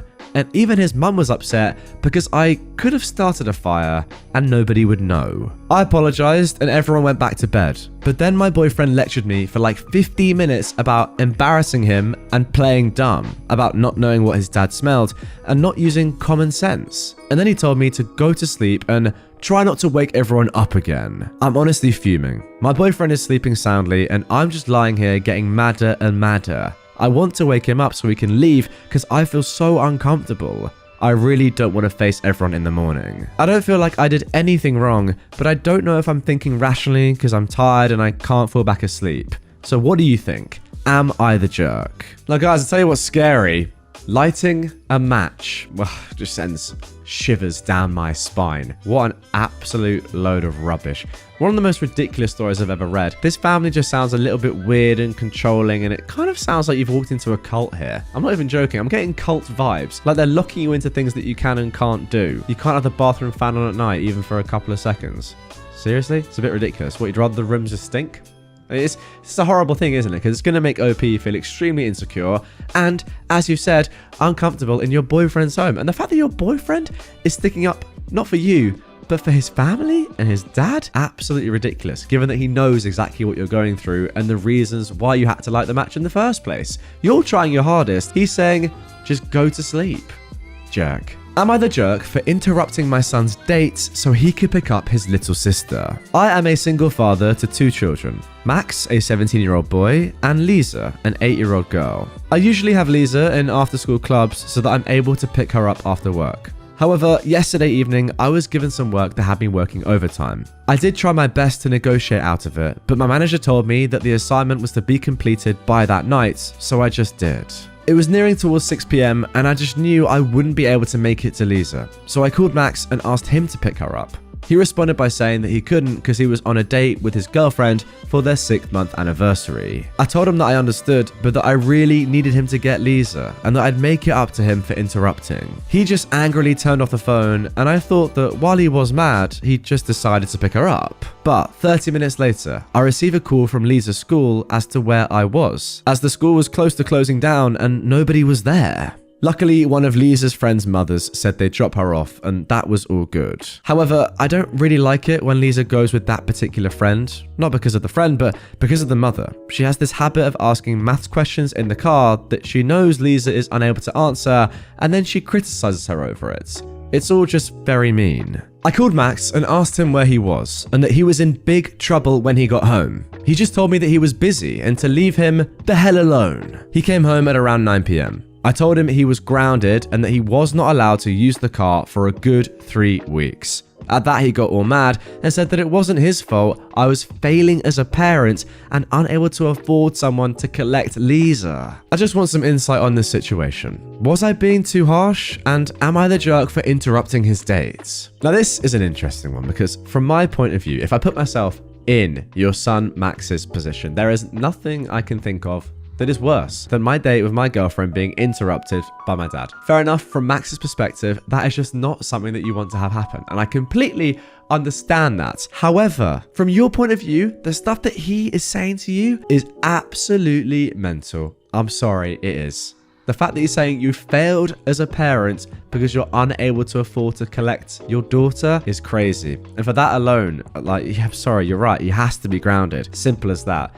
Less so the fact that he didn't pick your daughter up when you asked, more because of this complete disrespect. I'm going to be honest, he really should have gone and picked her up. That is the least he could do. But I wouldn't hold a grudge against him if he was really angry in doing so. And like you said, you thought he just turned the phone off and went and did it and was angry, and that was okay. However, that, and then on top of that, the stuff he said to you, no, you're definitely not the jerk. It's just a tough situation for him, but you can't react like that. That is absolutely disgraceful. Now, interestingly, OP has actually added some more info. Max and Lisa's mother, by the way, I know it's probably Liza, but I called her Lisa off the rip, so I'm going to stick with Lisa. Max and Lisa's mother is not present in their lives. And no, he doesn't like socializing with parents at Lisa's school. Fair enough. He works a lot of the time. Hasn't found time outside of the yearly parent meetings. Completely fair enough. And then also he says, OP this is the 3rd time that he's asked Max to pick up his sister in the span of a year and a half. So it's not a regular thing. And again, some people are asking why they don't have a nanny. Money is tight. Fair enough. You're doing all you can. It's not as if you're like, slinking off and doing what you want to do. You're working hard. Your boss has got you locked in at work. It's a tough one. It really is. And I do feel for Max a little bit. But once again, you can't be saying those sort of things to your father. Am I the jerk for giving my mum the wrong start time for my birthday lunch so she'd be on time? I am a 22-year-old woman, and my mum, who's in her mid-40s, is one of those people who is always late to everything. I'm talking family get-togethers, birthdays, graduations, weddings, you name it, she's showing up late. At first, growing up, I just thought it was because she's bad with time, but as I've gotten older, I genuinely believe she likes making an entrance. I personally find it, 1, rude, and 2, embarrassing, as it's not like it happens once in a while, it literally happens at every single function she's invited to that has a set time. Many family members have complained about this, but nothing ever changes. It's gone to the point that whenever my grandma has family lunches or dinners, she'll tell my mum it starts an hour earlier than it actually does, so she'll be there on time. My mum doesn't know that my grandma does this. It's a joke between my grandma and me. This past weekend was my 22nd birthday. My grandma wanted to do a lunch for me at her place with our immediate family. The lunch was to start at 2 p.m, but we told my mum 1 p.m. I had plans later that evening to go out for dinner with my boyfriend, so I wanted to leave my grandma's house at around 5 at the absolute latest because I needed to go home and get all ready. Well, of course, my mum was late. We called her at about 2:30 p.m. to see where she was because, it's her daughter's birthday. She just left her house at 2:30 p.m.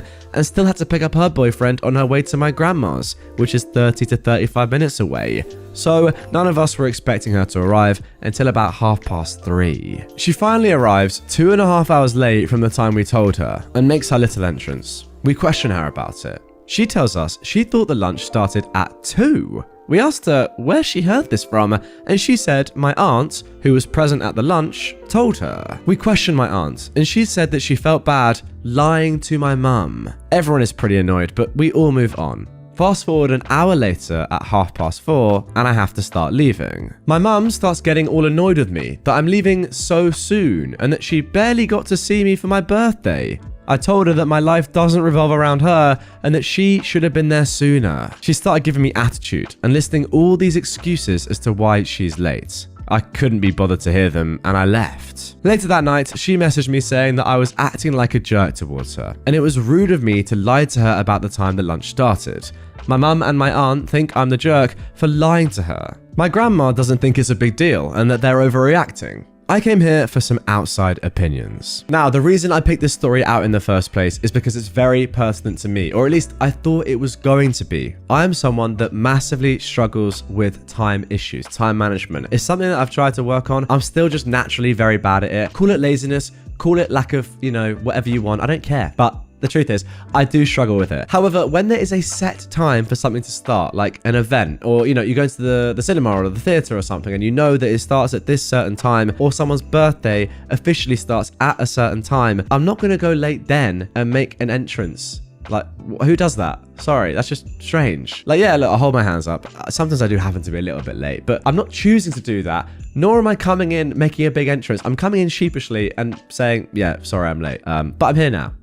That's it. I'm not doing this. This is ridiculous. And also, the fact that she's then saying to you on your birthday, oh, why have we only seen you for just a couple of hours? I want to see you for longer. No, everyone else saw you for quite a few hours. A good birthday celebration. You came late, and that is why. You clown. Once again, for the 4th time this video so far, no, you're not the jerk. I tell you what, we're on a good little streak here. Am I the jerk for becoming that parent by causing a stink at my daughter's school?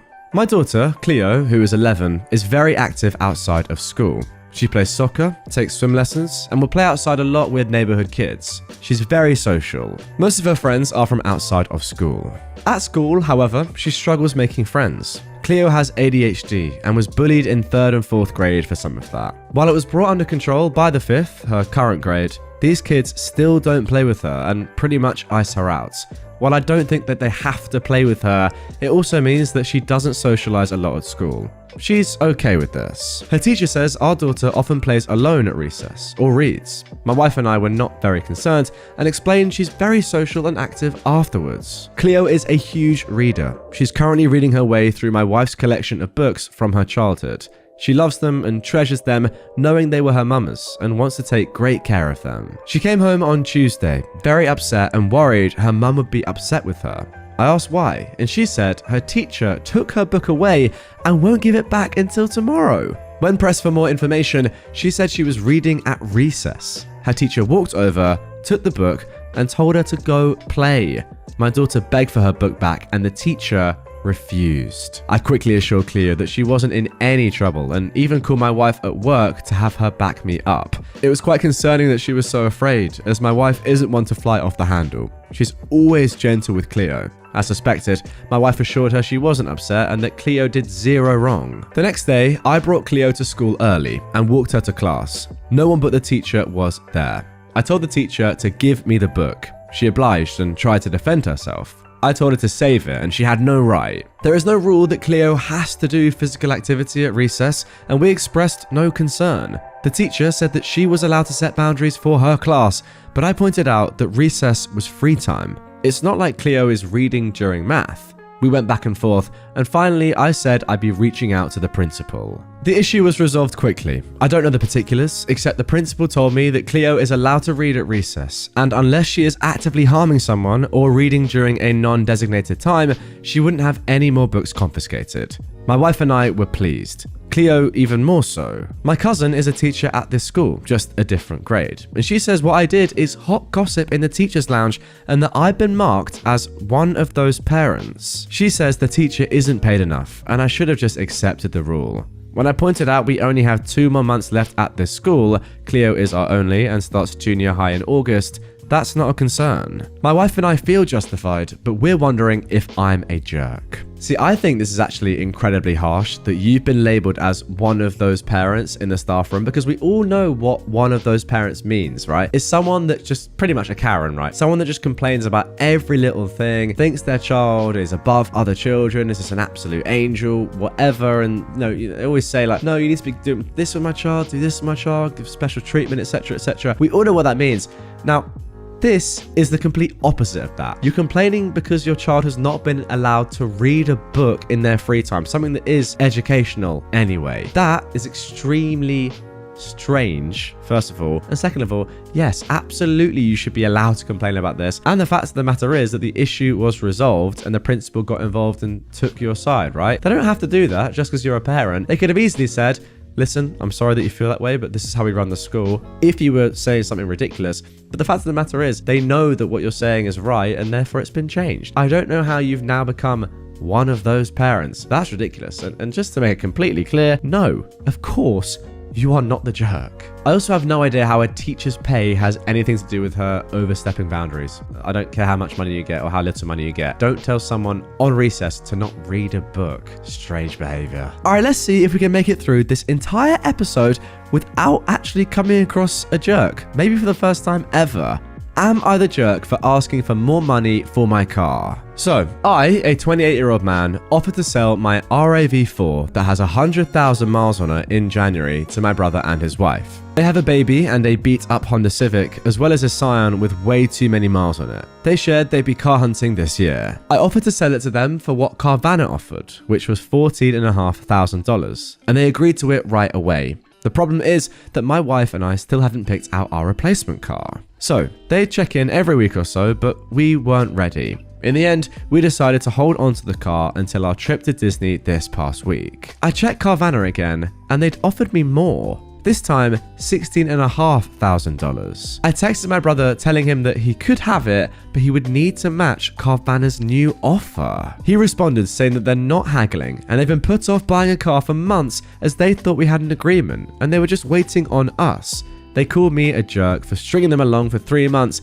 and then asking for $2,000 more. I'm just trying to do what is right by my 2 kids and one on the way. So, am I in the wrong? Well, it was all going so well and now it's all fallen off a cliff. That is a real shame. I thought for the first time ever we might have a clean sweep, but alas, this is r/am I the jerk, and we were bound to find one eventually, and I'm sorry to say, here we did, and this one isn't really up for debate. It's pretty clear. Maybe I get it, like you're a bit annoyed that the price has changed and you would have made more money, but the fact is, you literally have said to somebody, you can have it for this price, and it's your brother as well. I mean, come on. You can't then change your mind and go back on that, and I agree. You have been stringing them along for a few months. That's on you. I think off the rip, you should have just done it quickly, or at least set a date for this transaction to actually take place and for you to transfer over the keys, because this was just a mess right from the off. And the fact that you're charging your own brother and his family that you know need this car very much more money than you did at first, yeah, it's very ludicrous. Am I the jerk for stealing my cat? So I, a 21-year-old woman, have a beautiful brown cat, Midge. She's still a baby and is 10 months old. I found her outside of my work when she was about 2 to 3 months old,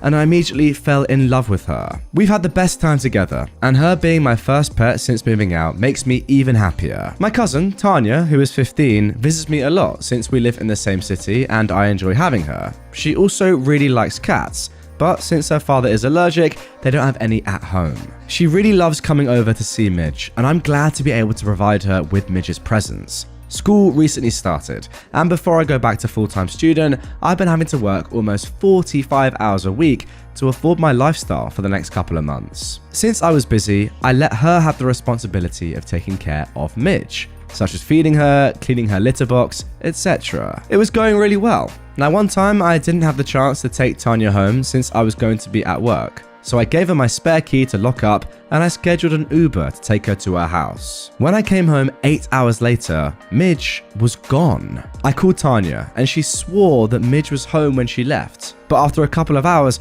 my brother called asking when I gave Midge to Tanya.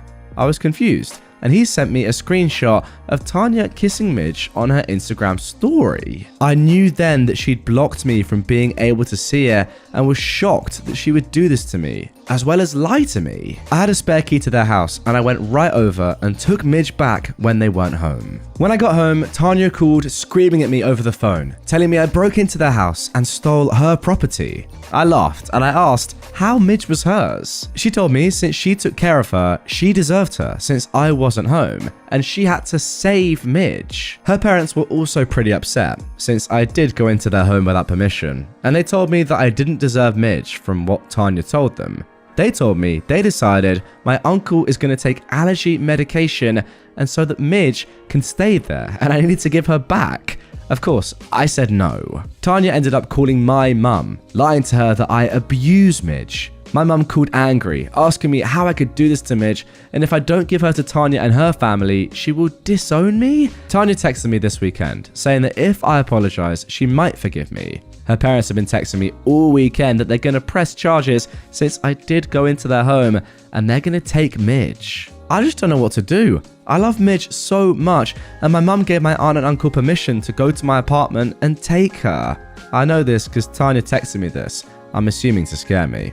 And I am scared. I'm so scared that one of these days I'm going to come home and Midge is going to be gone again. My brother and dad think I'm a jerk since I did go into their home without permission and I acted out without trying to solve it maturely.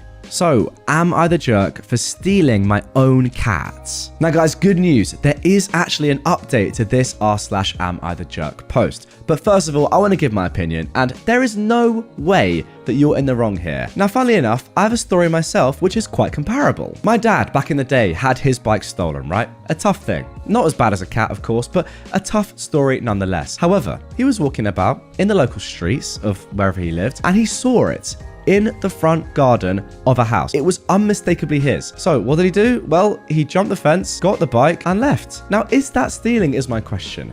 It's his own bike that was stolen from him, and he then technically stole it back from someone else's property. Is that illegal? I don't think it is. And let's bring it back to this example. If you're stealing an animal that is yours, then it's not stealing, is it? It was stolen from you, you're just getting it back. One, it's not stealing, and two, it's definitely not immoral. In fact, it's the right thing to do. You're just rehousing your pets. Actually, before we jump into the update, which was posted just a few days later, first of all, some edits. OP has said, they called and left a voicemail to their landlord, giving a brief explanation of the situation. OP is upset since they asked for him to change the locks, but the landlord refused. Legally, he was able to, since as a college student, OP's mum's name is on the lease and he needed her permission. Of course, he called and she refused. I've got to say, OP's parents' role in this is very interesting. The fact that they're believing OP's cousin rather than their daughter is a little bit weird, but hey, nonetheless, OP has said that she is scared that Tanya is going to come tomorrow and take the cat back, but OP does have a friend who can take Midge for the day before work. Okay, interesting stuff. Next edit is that OP has said that they've set up an appointment for Midge to get microchipped this Saturday on their day off. Well, that seems like a great idea to me. They've also ordered a small security camera that covers the whole living room and front door. They're still requesting their landlord to change the locks, but he still has his foot down. And OP cannot move out since where she lives, it is pretty hard to get a place, and basically everything requires credits, which OP does not have. Oh, now how about this? This is an interesting turn of events. OP says, the only negative side is that Tanya has been posting pictures of Midge on Instagram claiming that I stole her, and have received lots of messages from her friends and classmates from school trying to cancel and dox me. Now, that I don't really care about. Now, Tanya's parents have called me, giving me a second chance to reconsider before they press charges, which I highly doubt they would actually do. In regards to my mum, we're not talking, and I don't want to go no contact with her since I love my mum very much. I'm sure after all of this resolves, we're going to have a mature conversation about how she acted and what was wrong. Now, here we go. Let's get into the updates. I took a lot of people's advice and I got Midge microchip yesterday. As well, I had a conversation with my mum that we resolved together. My landlord still refuses to change my locks. But despite all of this, today, this morning, Midge was taken. I called my aunt and uncle and they just laughed and told me, try. We can hire a good lawyer. I called the police and I explained the situation, showing proof that I had ownership of Midge. When we went to my relative's house, police asked for her back, but of course, they refused. What made me even angrier was that my cousin was inside the house, door open, holding Midge with a poop-eating grin. That is awful. Even though I had all this evidence, my relatives slammed the door demanding a warrant. The police suggested I press charges and take it to small claims court, which I am doing, but they couldn't do anything right there. Going home without Midge was so upsetting. I had to pull over because I started crying. I contacted an attorney and my cousin keeps posting photos of Midge on her Instagram. I took the situation to the family group chat in anger, and good news at least, everyone hates them now. My grandmother wrote my uncle and his family off the will, and of course, they're calling me, threatening me with Midge, and they make sure that I go to jail for all of this. Now, I'm fairly confident in myself, but I'd be lying if I said I wasn't concerned about Midge. I just want my baby back, and I've been crying all day. Screw you, Tanya. But guys, the story doesn't end there. 5 weeks later, we got this final update. Hi everyone. I'll be honest, I forgot about this post for a bit after everything. I just want to also say thank you to those specific people, you know who you are, who reached out to me across Reddit to help with finances, as attorneys are expensive and I'm only a student. How amazing is that, by the way? That is the power of the internet. But yes, I just want to say Midge is home. Small claims court came around and my attorney was very confident and helped me out so much. She was very helpful and knew from the start that we would win. I provided the judge everything. Yes, everything you guys commented as proof that I own her. Photos of her as a baby, proof I've paid for all the vet bills since she was a baby, and proof that I had Midge chipped. My landlord also helped. Although a lot of people were upset with him and telling me to move out, he was remorseful that his decision had consequences. I've forgiven him, as his apology came with security footage of my aunt and uncle going into my apartment and taking Midge. Well, that could have been the most important piece of evidence of them all. We've been no contact since the case, and they've been silent, most likely embarrassed. To end this on a good note, I wish I could have taken a picture of Tanya's face when she handed Midge back to me. And there we go, I'm absolutely absolutely delighted for you, OP, that story has a happy ending. Now look, I've never really owned a pet that, let's just say, now I don't want to sound harsh. I don't want to sound harsh on my previous pets and Marty, my current snake. But look, there's a difference, isn't there, between having a snake as a pet and having a dog or a cat as a pet. A snake just, I'll be honest, kind of just chills out the whole day. Now look, I'm not going to say that me and Marty don't have a great brotherly bond, because trust me, we do, but it's not the same. It's not the same as having a dog or a cat. So I can only imagine what this period of your life was like, OP. To have your own cousin, your 15-year-old cousin, steal your cat. Yeah. Guys, you know, cat owners, dog owners, maybe you have a closer bond than I do with my pet, and I'm being harsh. I don't know, maybe I am. Marty's been in the videos before, and I don't want to put bad words on his snake skin. I really don't. But you know, you must kind of get where I'm coming from, guys. So look, if you own a dog or a cat, comment down below. How would you feel in this situation? I'm interested to hear your thoughts. And yeah, maybe I'd feel the same. I don't know. Thankfully, I've never been in this spot. Let's move on. Am I the jerk for blowing up on my husband over chicken alfredo? I, a 38-year-old woman, am married to my husband, who is 42. We've been together since our early 20s and have 3 small children, who are all under 10. He is a mechanic and works anywhere from 60 to 80 hours a week, while I work as a hostess 3 days a week at a restaurant while the kids are at school. I do the majority of the housework and childcare, and I don't mind, as I understand that he has a hard job and works a lot. He gets the kids on the bus every morning as he leaves for work about 10 minutes afterwards. All I ask of him, apart from that, is to do his own laundry, as his clothes are covered in oil and grime and need to go in by themselves, and pick up after himself, because the kids destroy the house enough. A couple of times a week, he'll help with dinner and clean up at the end of the day as well. Now guys, I need to mention at this stage that this story starts off quite light, and you're thinking, okay, nothing sounds too serious. But there are a couple of updates to come down the line, and trust me, you are going to want to stick around to hear what happens at the end. It is mental. But for now, let's go back to the chillness. Over the last 2 months, my husband has completely stopped helping though. He dumps his clothes on the laundry room floor, his half of the bedroom is a mess, he leaves cans and wrappers all over the living room, and he's even stopped getting the kids up, which has upset them as they love their mornings with dad. He's also been coming home hours later than usual. I've been letting it slide as he seems very stressed out, but a few days ago he snapped at me for being a trashy wife for letting his clothes go unwashed. I reminded him that he always did his own laundry and he hadn't asked me to do it. I've been doing it, I just hadn't gotten to it yet. He just grumbled and went to go and watch TV. Now, last night I made chicken alfredo. We have it about once a week because the kids love it and no one's ever complained. Well, he beed and moaned through the whole dinner, saying that since I'm not taking care of the house, I should at least put a good meal on the table, that I've just been letting the whole family go to trash, and that I should be ashamed of myself for treating him and his children like that. He called me a bad wife and mother in front of our children. I told the children to go to their rooms and I snapped. I screamed at him about how much I do for the household, that if it wasn't for me, the place would be trashed, and he's got no right to treat me like this over chicken alfredo. We went back and forth for a while before he left, and I have no idea where he went. He's not answering my calls or texts. I feel bad now, as I shouldn't have reacted like that, especially because I know he's just stressed from work, but it all just kind of built up and came out at once. I just want to know if I was wrong for freaking out on him like that.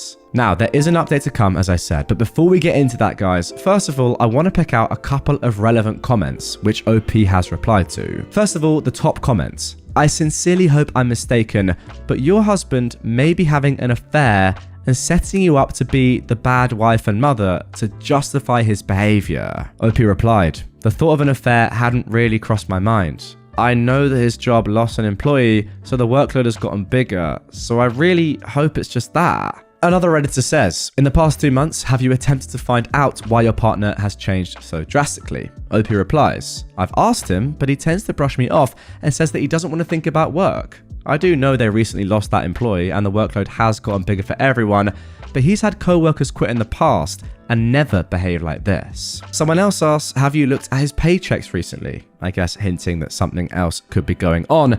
OP says, he gets direct deposit to his account that I have no access to and then transfers the amount for bills into our joint accounts. I'm not sure what he does with his pay stubs, as I've never seen them. And finally, one commenter says that something is awry, and it's not UOP. Couples counseling is needed now, but keep a watch on your money and protect the kids. It sounds like your husband is checking out. So guys, update is incoming imminently, but before we get into that, whatever platform you are on, if you have the ability to comment, I want you to get down into the comment section and type out what you think is going on here. Exactly what do you think the husband is doing? Now, I'll give you some options because it doesn't have to be that he's having an affair. There are a few things I think that could also have happened. Now, I've not read on, so I actually don't know myself at this stage. But what I'm thinking is that he could easily have also lost his job and is trying to cover that up. Now, just because he's leaving the house doesn't mean he's going to work. He could just be doing something else, or who knows, sitting in his car, just groveling and just doesn't want to admit to you and the family that he's lost his job and the financial implications that could have on your family. That's just my thinking right now. And he's trying to cover it up in some form, but he's obviously just in a terrible mood because of that. And that may be what's going on. Guys, what do you think? Get in the comments. I want to know your thoughts. But don't cheat, yeah? Don't just comment after you've already seen this update that I'm about to give you. That would be bad practice, and I wouldn't like that. So be honest, for me. Nonetheless, here is the update. I'm excited to see what happens. I called my husband for the 100th time because he still hadn't come home, and the kids wanted to know where he was. And a woman answered. I didn't recognize her voice, and he doesn't have a sister. I asked her to put me on the phone with my husband, and she asked who I was. I said I was his wife, and she laughed into the phone and told me he was busy. We went back and forth, with her laughing at me the whole time before telling me she'll send him home soon and hanging up. Oh my gosh. It's now the next morning, and he's still not home. I really didn't think he was cheating. I'd really hoped this was just a rough patch, but it looks like most of you were right. I'm heartbroken and a little in shock and not really sure what to do right now. My brother said I should come stay with him, and I might. Or maybe just bring the kids so they don't have to see us fight. I might update again, or I might not, but I'm sure you all know where this is heading anyway. Guys, I kind of wanted this not to be the case, but I did have a little bit of an inclination. If you said an affair was going on, congratulations, you were right. But there is one more update. Update 2. He came home a few hours after I last updated. I immediately confronted him about the woman answering. He denied cheating, saying it was one of his friends messing with me because he stayed at a friend's house and they must have answered his phone. I told him I don't believe him and to pack some things and leave because I want a divorce. He blew up at this, telling me it was his home, even though my parents bought us the house when we got married, and that he was not going to leave. We argued for a while until I called my brother. My brother lives about 20 minutes away, so he got to the house very quickly. And once he got there, my husband calmed down and packed a bag. Once he was gone, my brother helped me contact a divorce lawyer. My brother and his wife check in with us every day. We're all safe, and I've had very minimal contact with my now ex-husband. I probably won't update again. And there we go, a sad, unfortunate ending to this one. What I can't really wrap my head around is, once you've been caught blatantly cheating, which is the only thing that can be going on here, why at that point do you still make excuses and say, no, I wasn't, man, I was doing something else? What, you can't kick me out, I didn't do anything wrong, this is my house as well. Like, come on, at least have the decency to, when you've been caught, hold your hands up and say, yeah, I've been a jerk, I've ruined our lives. Great. But no, even in that critical moment, you're like, yeah, what? You're lying. How can you say this? Get all angry. The sort of person that would cheat and have an affair on your wife is the sort of person that wouldn't admit to it once caught. I will say that. So maybe it makes sense. I don't know. Guys, if you commented down below, congratulations. I hope you're happy. You predicted someone being cheated on and their life being ruined. Well done. I just thought someone had lost their job at work. Pretty minimal. But no. You guys wanted the downfall of an entire family. Are you happy? Are you happy you commented that? I hope you are. Am I the jerk for not telling my girlfriend that my parents are gay? I am a 25-year-old man, and I have two parents. My birth dad, John, who's 48, and my other dad, Dwayne, who's 45. I call my birth dad, John, Dad, and I call my other dad, Dwayne, Pops. My birth dad, John, was married to my mum for a few years. Then she left my dad, and yeah. They ended up divorcing, and now she's somewhere in California. I don't know where or what she's doing. I haven't talked to her in ages. So Dad and Pops I'm super close with. They are the best parents any child could ask for. I love both of them and they've always been with me. My dad introduced me to Pops when I was a little boy and they told me they were in a relationship. And I was all for it because I saw my dad become lonely and sad when he was single, so seeing the fact that my dad loves someone and has a life partner made me super happy. Pops and Dad got married and we've been living an amazing life. I'm probably more close to Pops than my own dad, due to the fact that Pops is really cool and laid back. Of course, I love both of them equally and they love me as well, and I'm blessed to have them as parents. For a few months, I've been dating this girl Bella, who's my age. I thought she's pretty cute and I liked her, so we kicked it. And recently, she told me, my parents want to meet your parents and want to come over for dinner. I said, sure, I'll tell my family. So yesterday, Friday night, Bella comes in. Pops greets her and says, come on in, sweetheart. Dinner is ready. She says, you must be OP's dad. So good to meet you. And she shakes his hand. And then she sees Dad come out of the kitchen. He's holding the mac and cheese tray with the mittens and is putting it on the table. Then Bella says, who's he? I said, oh, that's my dad. She said, I thought he's your dad, referring to Pops. I say, yeah, that's my Pops and that's my dad. She pulls me to the side and says, I didn't know your parents are gay. Oh my god, why didn't you tell me? I genuinely didn't know why. Would that be an issue or something? Because you're dating me, not my parents and all, so it shouldn't matter. But I guess it's a concern for her. Her parents come to the door after they park the car, and Bella tells her parents, let's leave.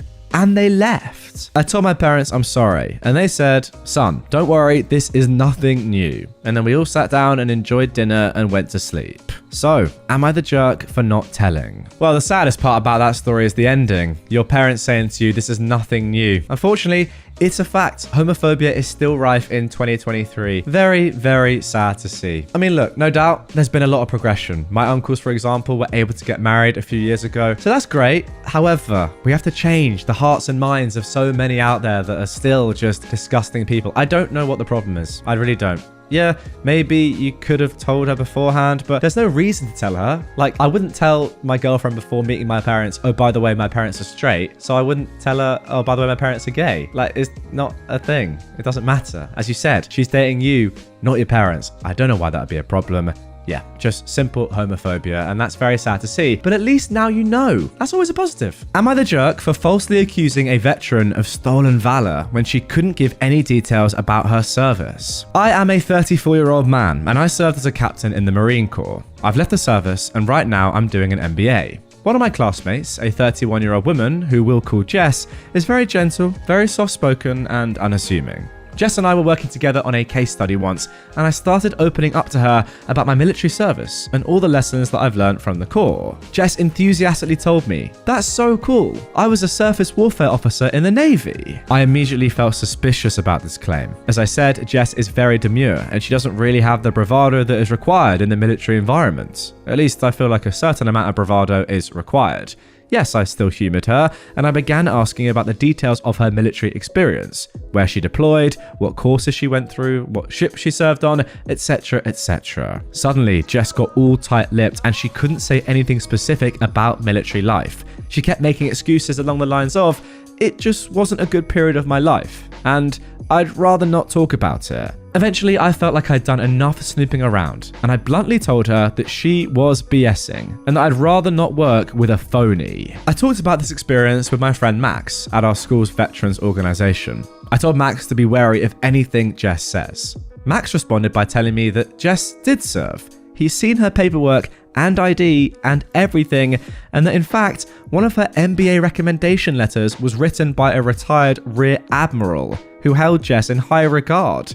Whoops. The next time I met Jess, before our class started, I tried to act chummy towards her and make up for accusing her of being a liar. She laughed in my face and told me to pan sound poorly. And for those of you who don't know, yes, she was being derisive here. So, am I the jerk? Yeah, this is just making me cringe horrifically. It's just so embarrassing. I can just like see this in my mind. I can hear OP's tone of voice saying, yeah, you're not military. I am, by the way, just gloating horrifically and trying to catch someone out when there's just no need to. It's just like, it's giving absolute jealousy vibes here and just, you know, arrogance and trying to make your ego feel amazing and just, feeling good about yourself for no real reason, putting other people down. I don't see the point. Why does she have to prove to you that she was in the military? She doesn't. Can't you yourself just be happy that you were in the military and be proud of what you did, and that can be that, and not just be really cynical about someone else? It's just embarrassing. And yeah, saying pound sand Pooley, take it, you deserve it. I'm sorry. If anything, she should have gone harder than that. I'm sorry. It's quite embarrassing from your perspective that you are undermining someone who's put, their country first and spent all those years in the Navy, for you just to say, yeah, I don't believe you. I'm calling BS. And you're downright wrong. Embarrassing, arrogance personified. You are the jerk. Yeah, I've just read this comment right here. You're the jerk, and I'm guessing being a veteran is 90% of your personality. I'm sure he works it into every conversation possible. Exactly. Am I the jerk for telling my girlfriend that I told her so after one of her male friends tried to get with her? My girlfriend and I have been together for about a year now. My girlfriend has more than a few guy friends, and I'm not one of those guys that thinks men and women can't be friends. However, with two of these guys, it's very clear that they want more than just friendship with her. Clear as day, to the point where I don't get how she doesn't see it. If I can notice just by the weird energy they try to exude when I'm present, she should be able to get it too, right? Wrong. Anytime I pointed this out, she gets upset with me. She tells me that I'm being jealous and reading into things that aren't there. I argue back that I'm just letting her know, and as a guy, I can probably tell much better than she can, since women tend to be a little slow regarding things like this. So, 2 nights ago, she was hanging out with her friends and this guy was present. From what she told me, they were all drinking and he said some things that implied he'd want to be with her. She was made uncomfortable by this and the night ended shortly after. Fast forward to yesterday morning. She got a series of texts apologizing for what he said, but then backpedaling and saying he would treat her so much better than me and that she's wasting her time with me. She of course said no and was upset with him. After she told me, I just read the text and simply said, "Wow, who could have seen this coming?" a bit sarcastically. This set her off and she got mad. She said that I was being such a huge jerk to her and she had no way of seeing this coming. She's been angry at me since. So, am I the jerk? Okay then, interesting one here. I actually don't think you're in the wrong here for the overall context of what happened. What you said did happen and you saw it coming a mile away, and yeah, you were right. So I don't think you're necessarily the full jerk. What I will say is that the way you went about this was very jerk-like. I mean, first of all, saying that women are a little slow on things like this is just sexist, not gonna lie. And then gloating in her face, your girlfriend's face after the fact, when she has clearly been in an uncomfortable position and actually didn't see this going on. It's not the right thing to do. Surely you be supportive there and you say, yes, of course you saw this coming, but you're still gonna be there for your girlfriend and at least, be nice, not just say, oh yeah, what a shock. Who's that going to help? It's funny because Redditors have said on Reddit here that you definitely are the jerk. And I don't completely agree, because I think if you're in that position yourself, it can also be uncomfortable. And sometimes it's nice to be justified with your opinion by things like this happening. But I would say that there's no need to get all cocky about it. You're still in a relationship with this woman. You don't want to be a jerk to her. Am I the jerk for labeling all the bottles in the house because my adult children are idiots? I have 2 of my children living with me. One has graduated from college and the other is a junior. I have to purchase medicated shampoo because of a scalp condition. It's by prescription and it's expensive. It also comes in packaging that is meant to be stored upright, not on its side, and definitely not upside down. My daughter has her hair products in the shower and I do not touch them. My son also keeps his Axe body wash, shampoo, conditioner, women repellent in the shower. I also do not touch it, since I have zero desire to smell like a high school locker room. I keep my shampoo in there as well, since it's my house and I can keep my stuff wherever I want. For some reason, the 2 of them cannot understand that not all packaging is meant to be upside down. They've already wasted an entire bottle of my shampoo by storing it upside down after they touched it for some reason. It all dripped out the spout, which it's not engineered for. I talked to both of them and I explained that they should not touch my stuff and that if they accidentally tip over my shampoo, it was meant to be stored with the lid at the top. I came home last week to find my shampoo leaking out of the bottle again, upside down. So I ordered 500 stickers that say, this side up with an arrow pointing upwards when the words are upright, and I put them on everything in the house that might leak, with my shampoo being literally covered in them. They had friends over last weekend, and they noticed that the relish, ketchup, mustard, mayonnaise, etc. were all labelled. My kids were embarrassed when they explained why. They think I'm a jerk for putting labels on everything since they only screw with my shampoo. But since it's $80 a bottle, I said I'd take off all the labels if they agree to pay for my shampoo. Thus far, they have declined. I mean, this is just brilliant. Yes, it's very petty. Yes, it's patronizing, but I think it's completely fair, especially when you're paying $80. I mean, that is a sizable amount of money for a prescription for medicine, right? And it's getting ruined by your children. It is your house. I say do what you want. The easy thing to do would say, listen, you ruined my product, my medicine. You got to pay me for it, right? I need to go and get some more. It's medicinal. I need it. You've ruined it. I need the $80. So let's be honest, they can count themselves quite fortunate that you've not forced them to pay up. However, this, if anything, is a much better way of getting your point across. Lovely stuff. And yeah, as you said, if you're going to remove the labels for them, then they're going to have to pay you the cash, which they're obviously not going to do. So I love it. Am I the jerk for manspreading on a plane? A few months ago, I, a 26-year-old man, was alone on a long flight, roughly 6 hours. I had a middle seat between a young woman in her 20s in the window seat and another woman in her 30s on the aisle. Now, I'm tall and I'm never comfortable on planes. My knees always dig into the seat in front and it can be quite painful. I usually try to take a walk around the airport before flights to stretch my legs, but I neglected to this time. It was Spirit Airlines, so even less legroom than usual. About half an hour after takeoff, I found my left knee inching to the side for the sweet relief of open space, specifically the no man's land in between seats, level with the shared armrest. But I wasn't paying attention to my knee the entire time. I'll concede it's possible that at some point I was occupying space that rightfully belonged to my window seat neighbour. All was well for roughly 2 hours. But at this point, the woman in the window seat called over the flight attendant. She asked her something like, "Could you tell him to keep his frickin' leg in his own frickin' seat?" With horror, I understood that she was talking about me. I instantly retracted my leg in deep shame. She added something about his enormous pee-pee. My understanding was that it was meant to be a snide reference to the idea that spreading your legs is about male genital comfort, but she wasn't speaking very clearly, and the flight attendant didn't seem to understand her. The flight attendant asked her some sort of clarifying question, but she didn't answer, and eventually the attendant went away. I'd been shocked into silence, but when the attendant left, I frantically began to apologize. However, she refused to speak to me. She acted like she didn't hear me. Instead, she started furiously texting on her phone. Yes, texting during a flight, I thought it was weird too.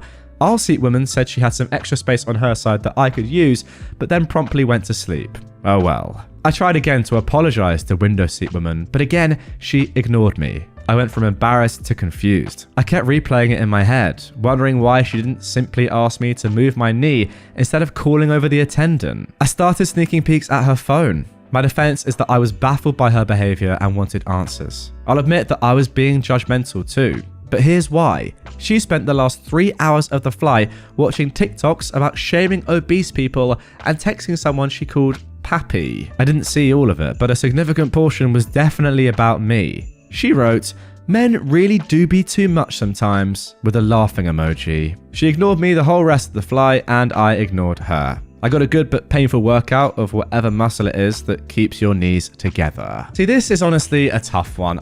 I don't know. Look, I actually don't know what I think about this. Realistically, this bloke shouldn't be doing this, right? I hold my hands up. If you know you're tall and you know you're going to have problem in a middle seat, it's a tough one. However, like, now that you're in that position and you're with, you can tell I'm conflicted here, right? I really don't know. If I put myself in that spot, I'm quite tall. I'm not that tall. I'm 6 foot. If I put myself in that spot, yeah, and I didn't book the middle seat, I just booked a flight. Yeah, I'm not super tall, but I can be a little bit uncomfortable in small seats. I don't want to spend extra money for something that I may not necessarily need. And I've got unlucky and I'm in the middle seat and I'm with 2 women and I see that there's a little bit more space that I can get at. Am I really going to not use it? I don't know. Yeah, it's not great. I get it from a woman's perspective to have someone inching into your area, but it wasn't as if this guy was totally dominating. The middle seat is by far the worst. We all know this. You get, I think, in my opinion, less space anyway, because on the window, you have that bit of window.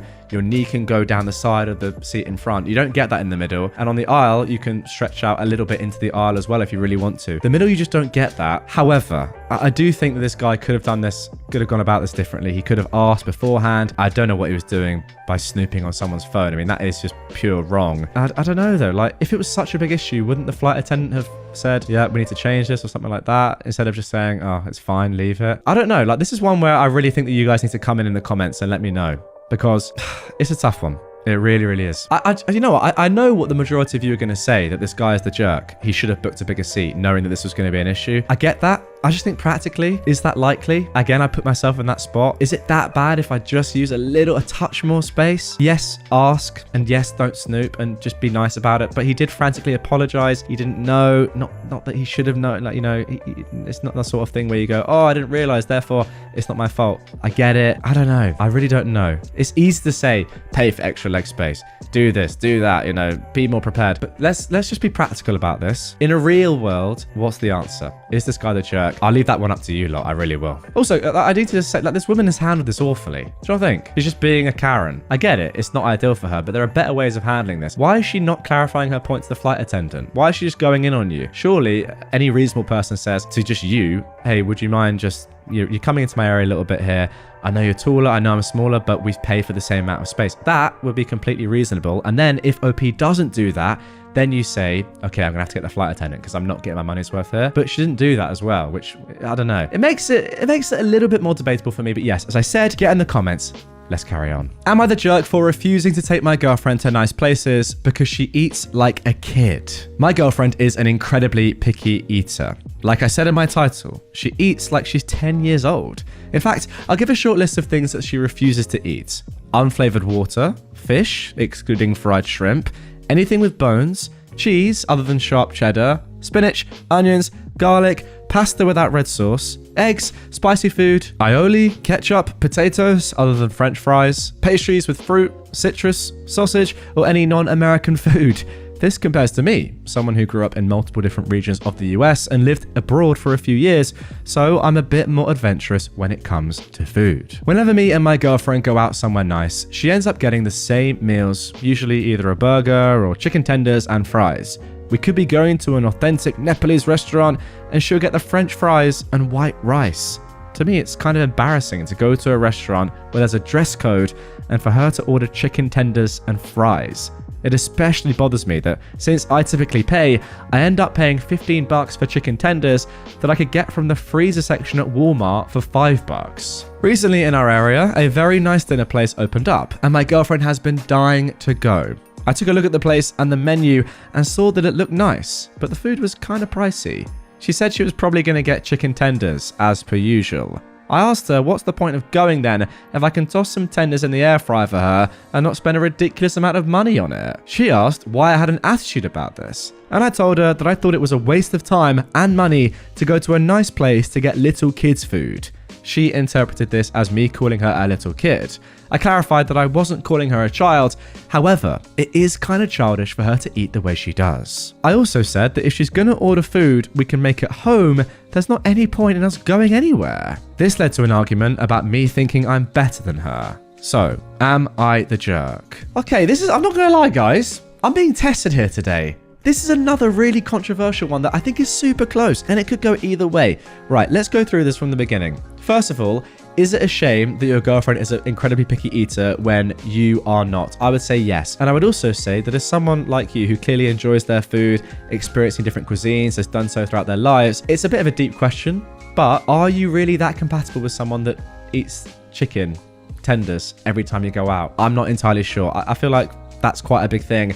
If you can't enjoy that with your partner, it's a shame. It's not the be all and end all, of course, but it is a shame. And I can say from my experience, one of the nicest dates that I went on was going to some weird restaurant and just trying all the weird food. I think it was Nordic food. It was all very strange and some of it was disgusting, some of it was lovely. But the whole point was you tried it and you had a different experience together and it was good fun, right? Not being able to do this is a shame. And I agree, it is a little bit weird that she's so keen to go to a new restaurant in the knowledge that she's going to get the same old food. However, going to a restaurant is not all about food. It's also about the experience of being with someone. And who knows, she may love seeing you eat the food and hearing your thoughts about it. And ultimately, if you are in a relationship with this woman, which you are, then the food is just one small part of it, right? She may just love spending time with you, and she knows that you love trying different food and different cuisines, and she may just want to be a part of that. I don't know. There's a little bit of a lack of information here, but that is what I am thinking. I will say that you do come across as slightly patronizing as well.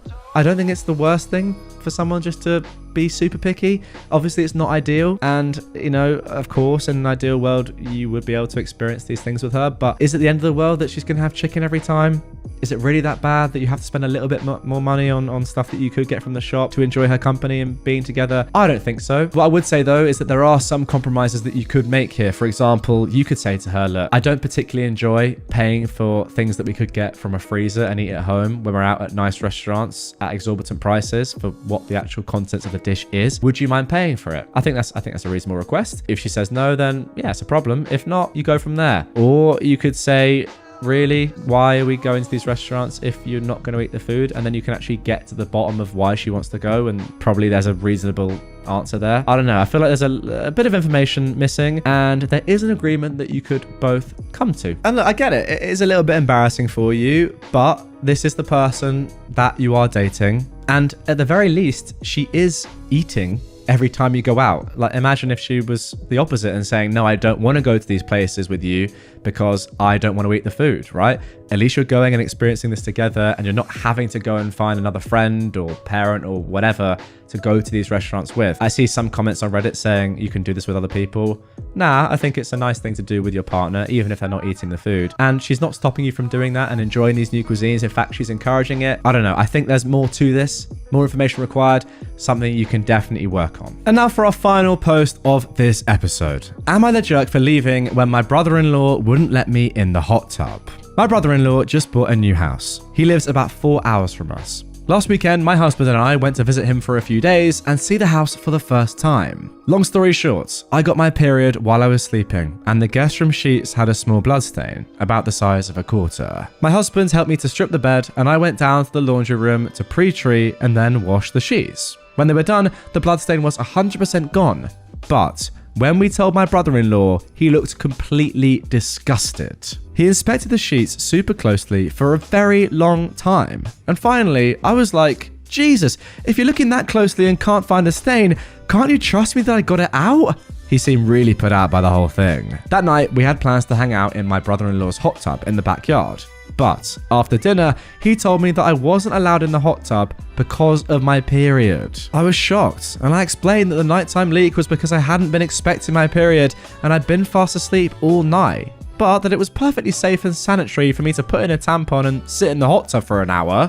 But he wouldn't budge. My husband had my back and told him that he was being ridiculous, and it ended up turning into a big argument. Eventually, my husband and I decided to pack our stuff and stay at a nearby hotel, and then we drove home the next morning. Now my brother-in-law is fuming at us for leaving and for not respecting his home. He also Venmo requested my husband $100 for new sheets, which he's refusing to pay. But trust that if the stain hadn't come out, we would have been happy to replace them. He told his whole side of the family, who have decided to fully stay out of it. Now, I wish they had our backs, but at least they're not piling onto us. So, are my husband and I jerks for leaving and not paying for the sheets? I mean, obviously not. What a way to end the episode, with someone that is so dumb that I want to use stronger words to describe him. How thick can you possibly be? Right, how about this, right? Think about this. The Olympics, an amazing sporting event. An event that, personally, I absolutely love. Now, go with me on this analogy. Trust me, do. Because we'll get there eventually. Now, in the Olympics, they have some things called water sports. Ooh. For example, swimming, diving, synchronized swimming, plus others. Water polo, for example. Now, if a woman, an athlete, who is going to be competing in the Olympics in one of these water sports, gets their period during the Olympics, which, by the way, lasts for 2 weeks. Oh, that's a real shame, because they're not going to be allowed to compete in the Olympics anymore, because there'll be blood everywhere, and it'll be disgusting. Oh, wait, that's not what happens. I'm sorry, this guy is so dumb. I think like he needs a biology lesson or some sort of lesson on tampons or just periods in general. If women weren't allowed to go in water when they're on their period, then that would just be absolutely ridiculous. And frankly, the Olympics would have to be cancelled. I mean, imagine all female athletes on their period at once. What are you meant to do? Swimming's cancelled. Synchronized swimming is done. yeah, I don't care if you've got a ticket. There's no more athletics. It's a shame, isn't it? It really is a shame. But I mean, what? Cancel the steeplechase. If you know, you know. That is. I don't know if that'd be interesting. Yeah. All in all, a very, very stupid man. Just epitomized by the fact that he wanted you to pay for sheets when there was not even a bloodstain. Ugh. Anyone reasonable would just say, yeah, it happens. No worries, guys. And by the way, thanks for sorting it. I actually really appreciate that. But no, not your brother. What an idiot. All right, guys, that is going to do it for this one. Really hope you enjoyed this episode of r/am I the jerk. As always, if you can, comment down below. Let me know your thoughts. Do you agree, disagree? Let me know, jerk or not the jerk, and your reasons why. It's always interesting to look through your guys' comments because I know myself that I do often get things wrong and you correct me, or you give me a little bit of a different way of thinking about things, which is great. So yeah, please do that. And I will see you all on the next one.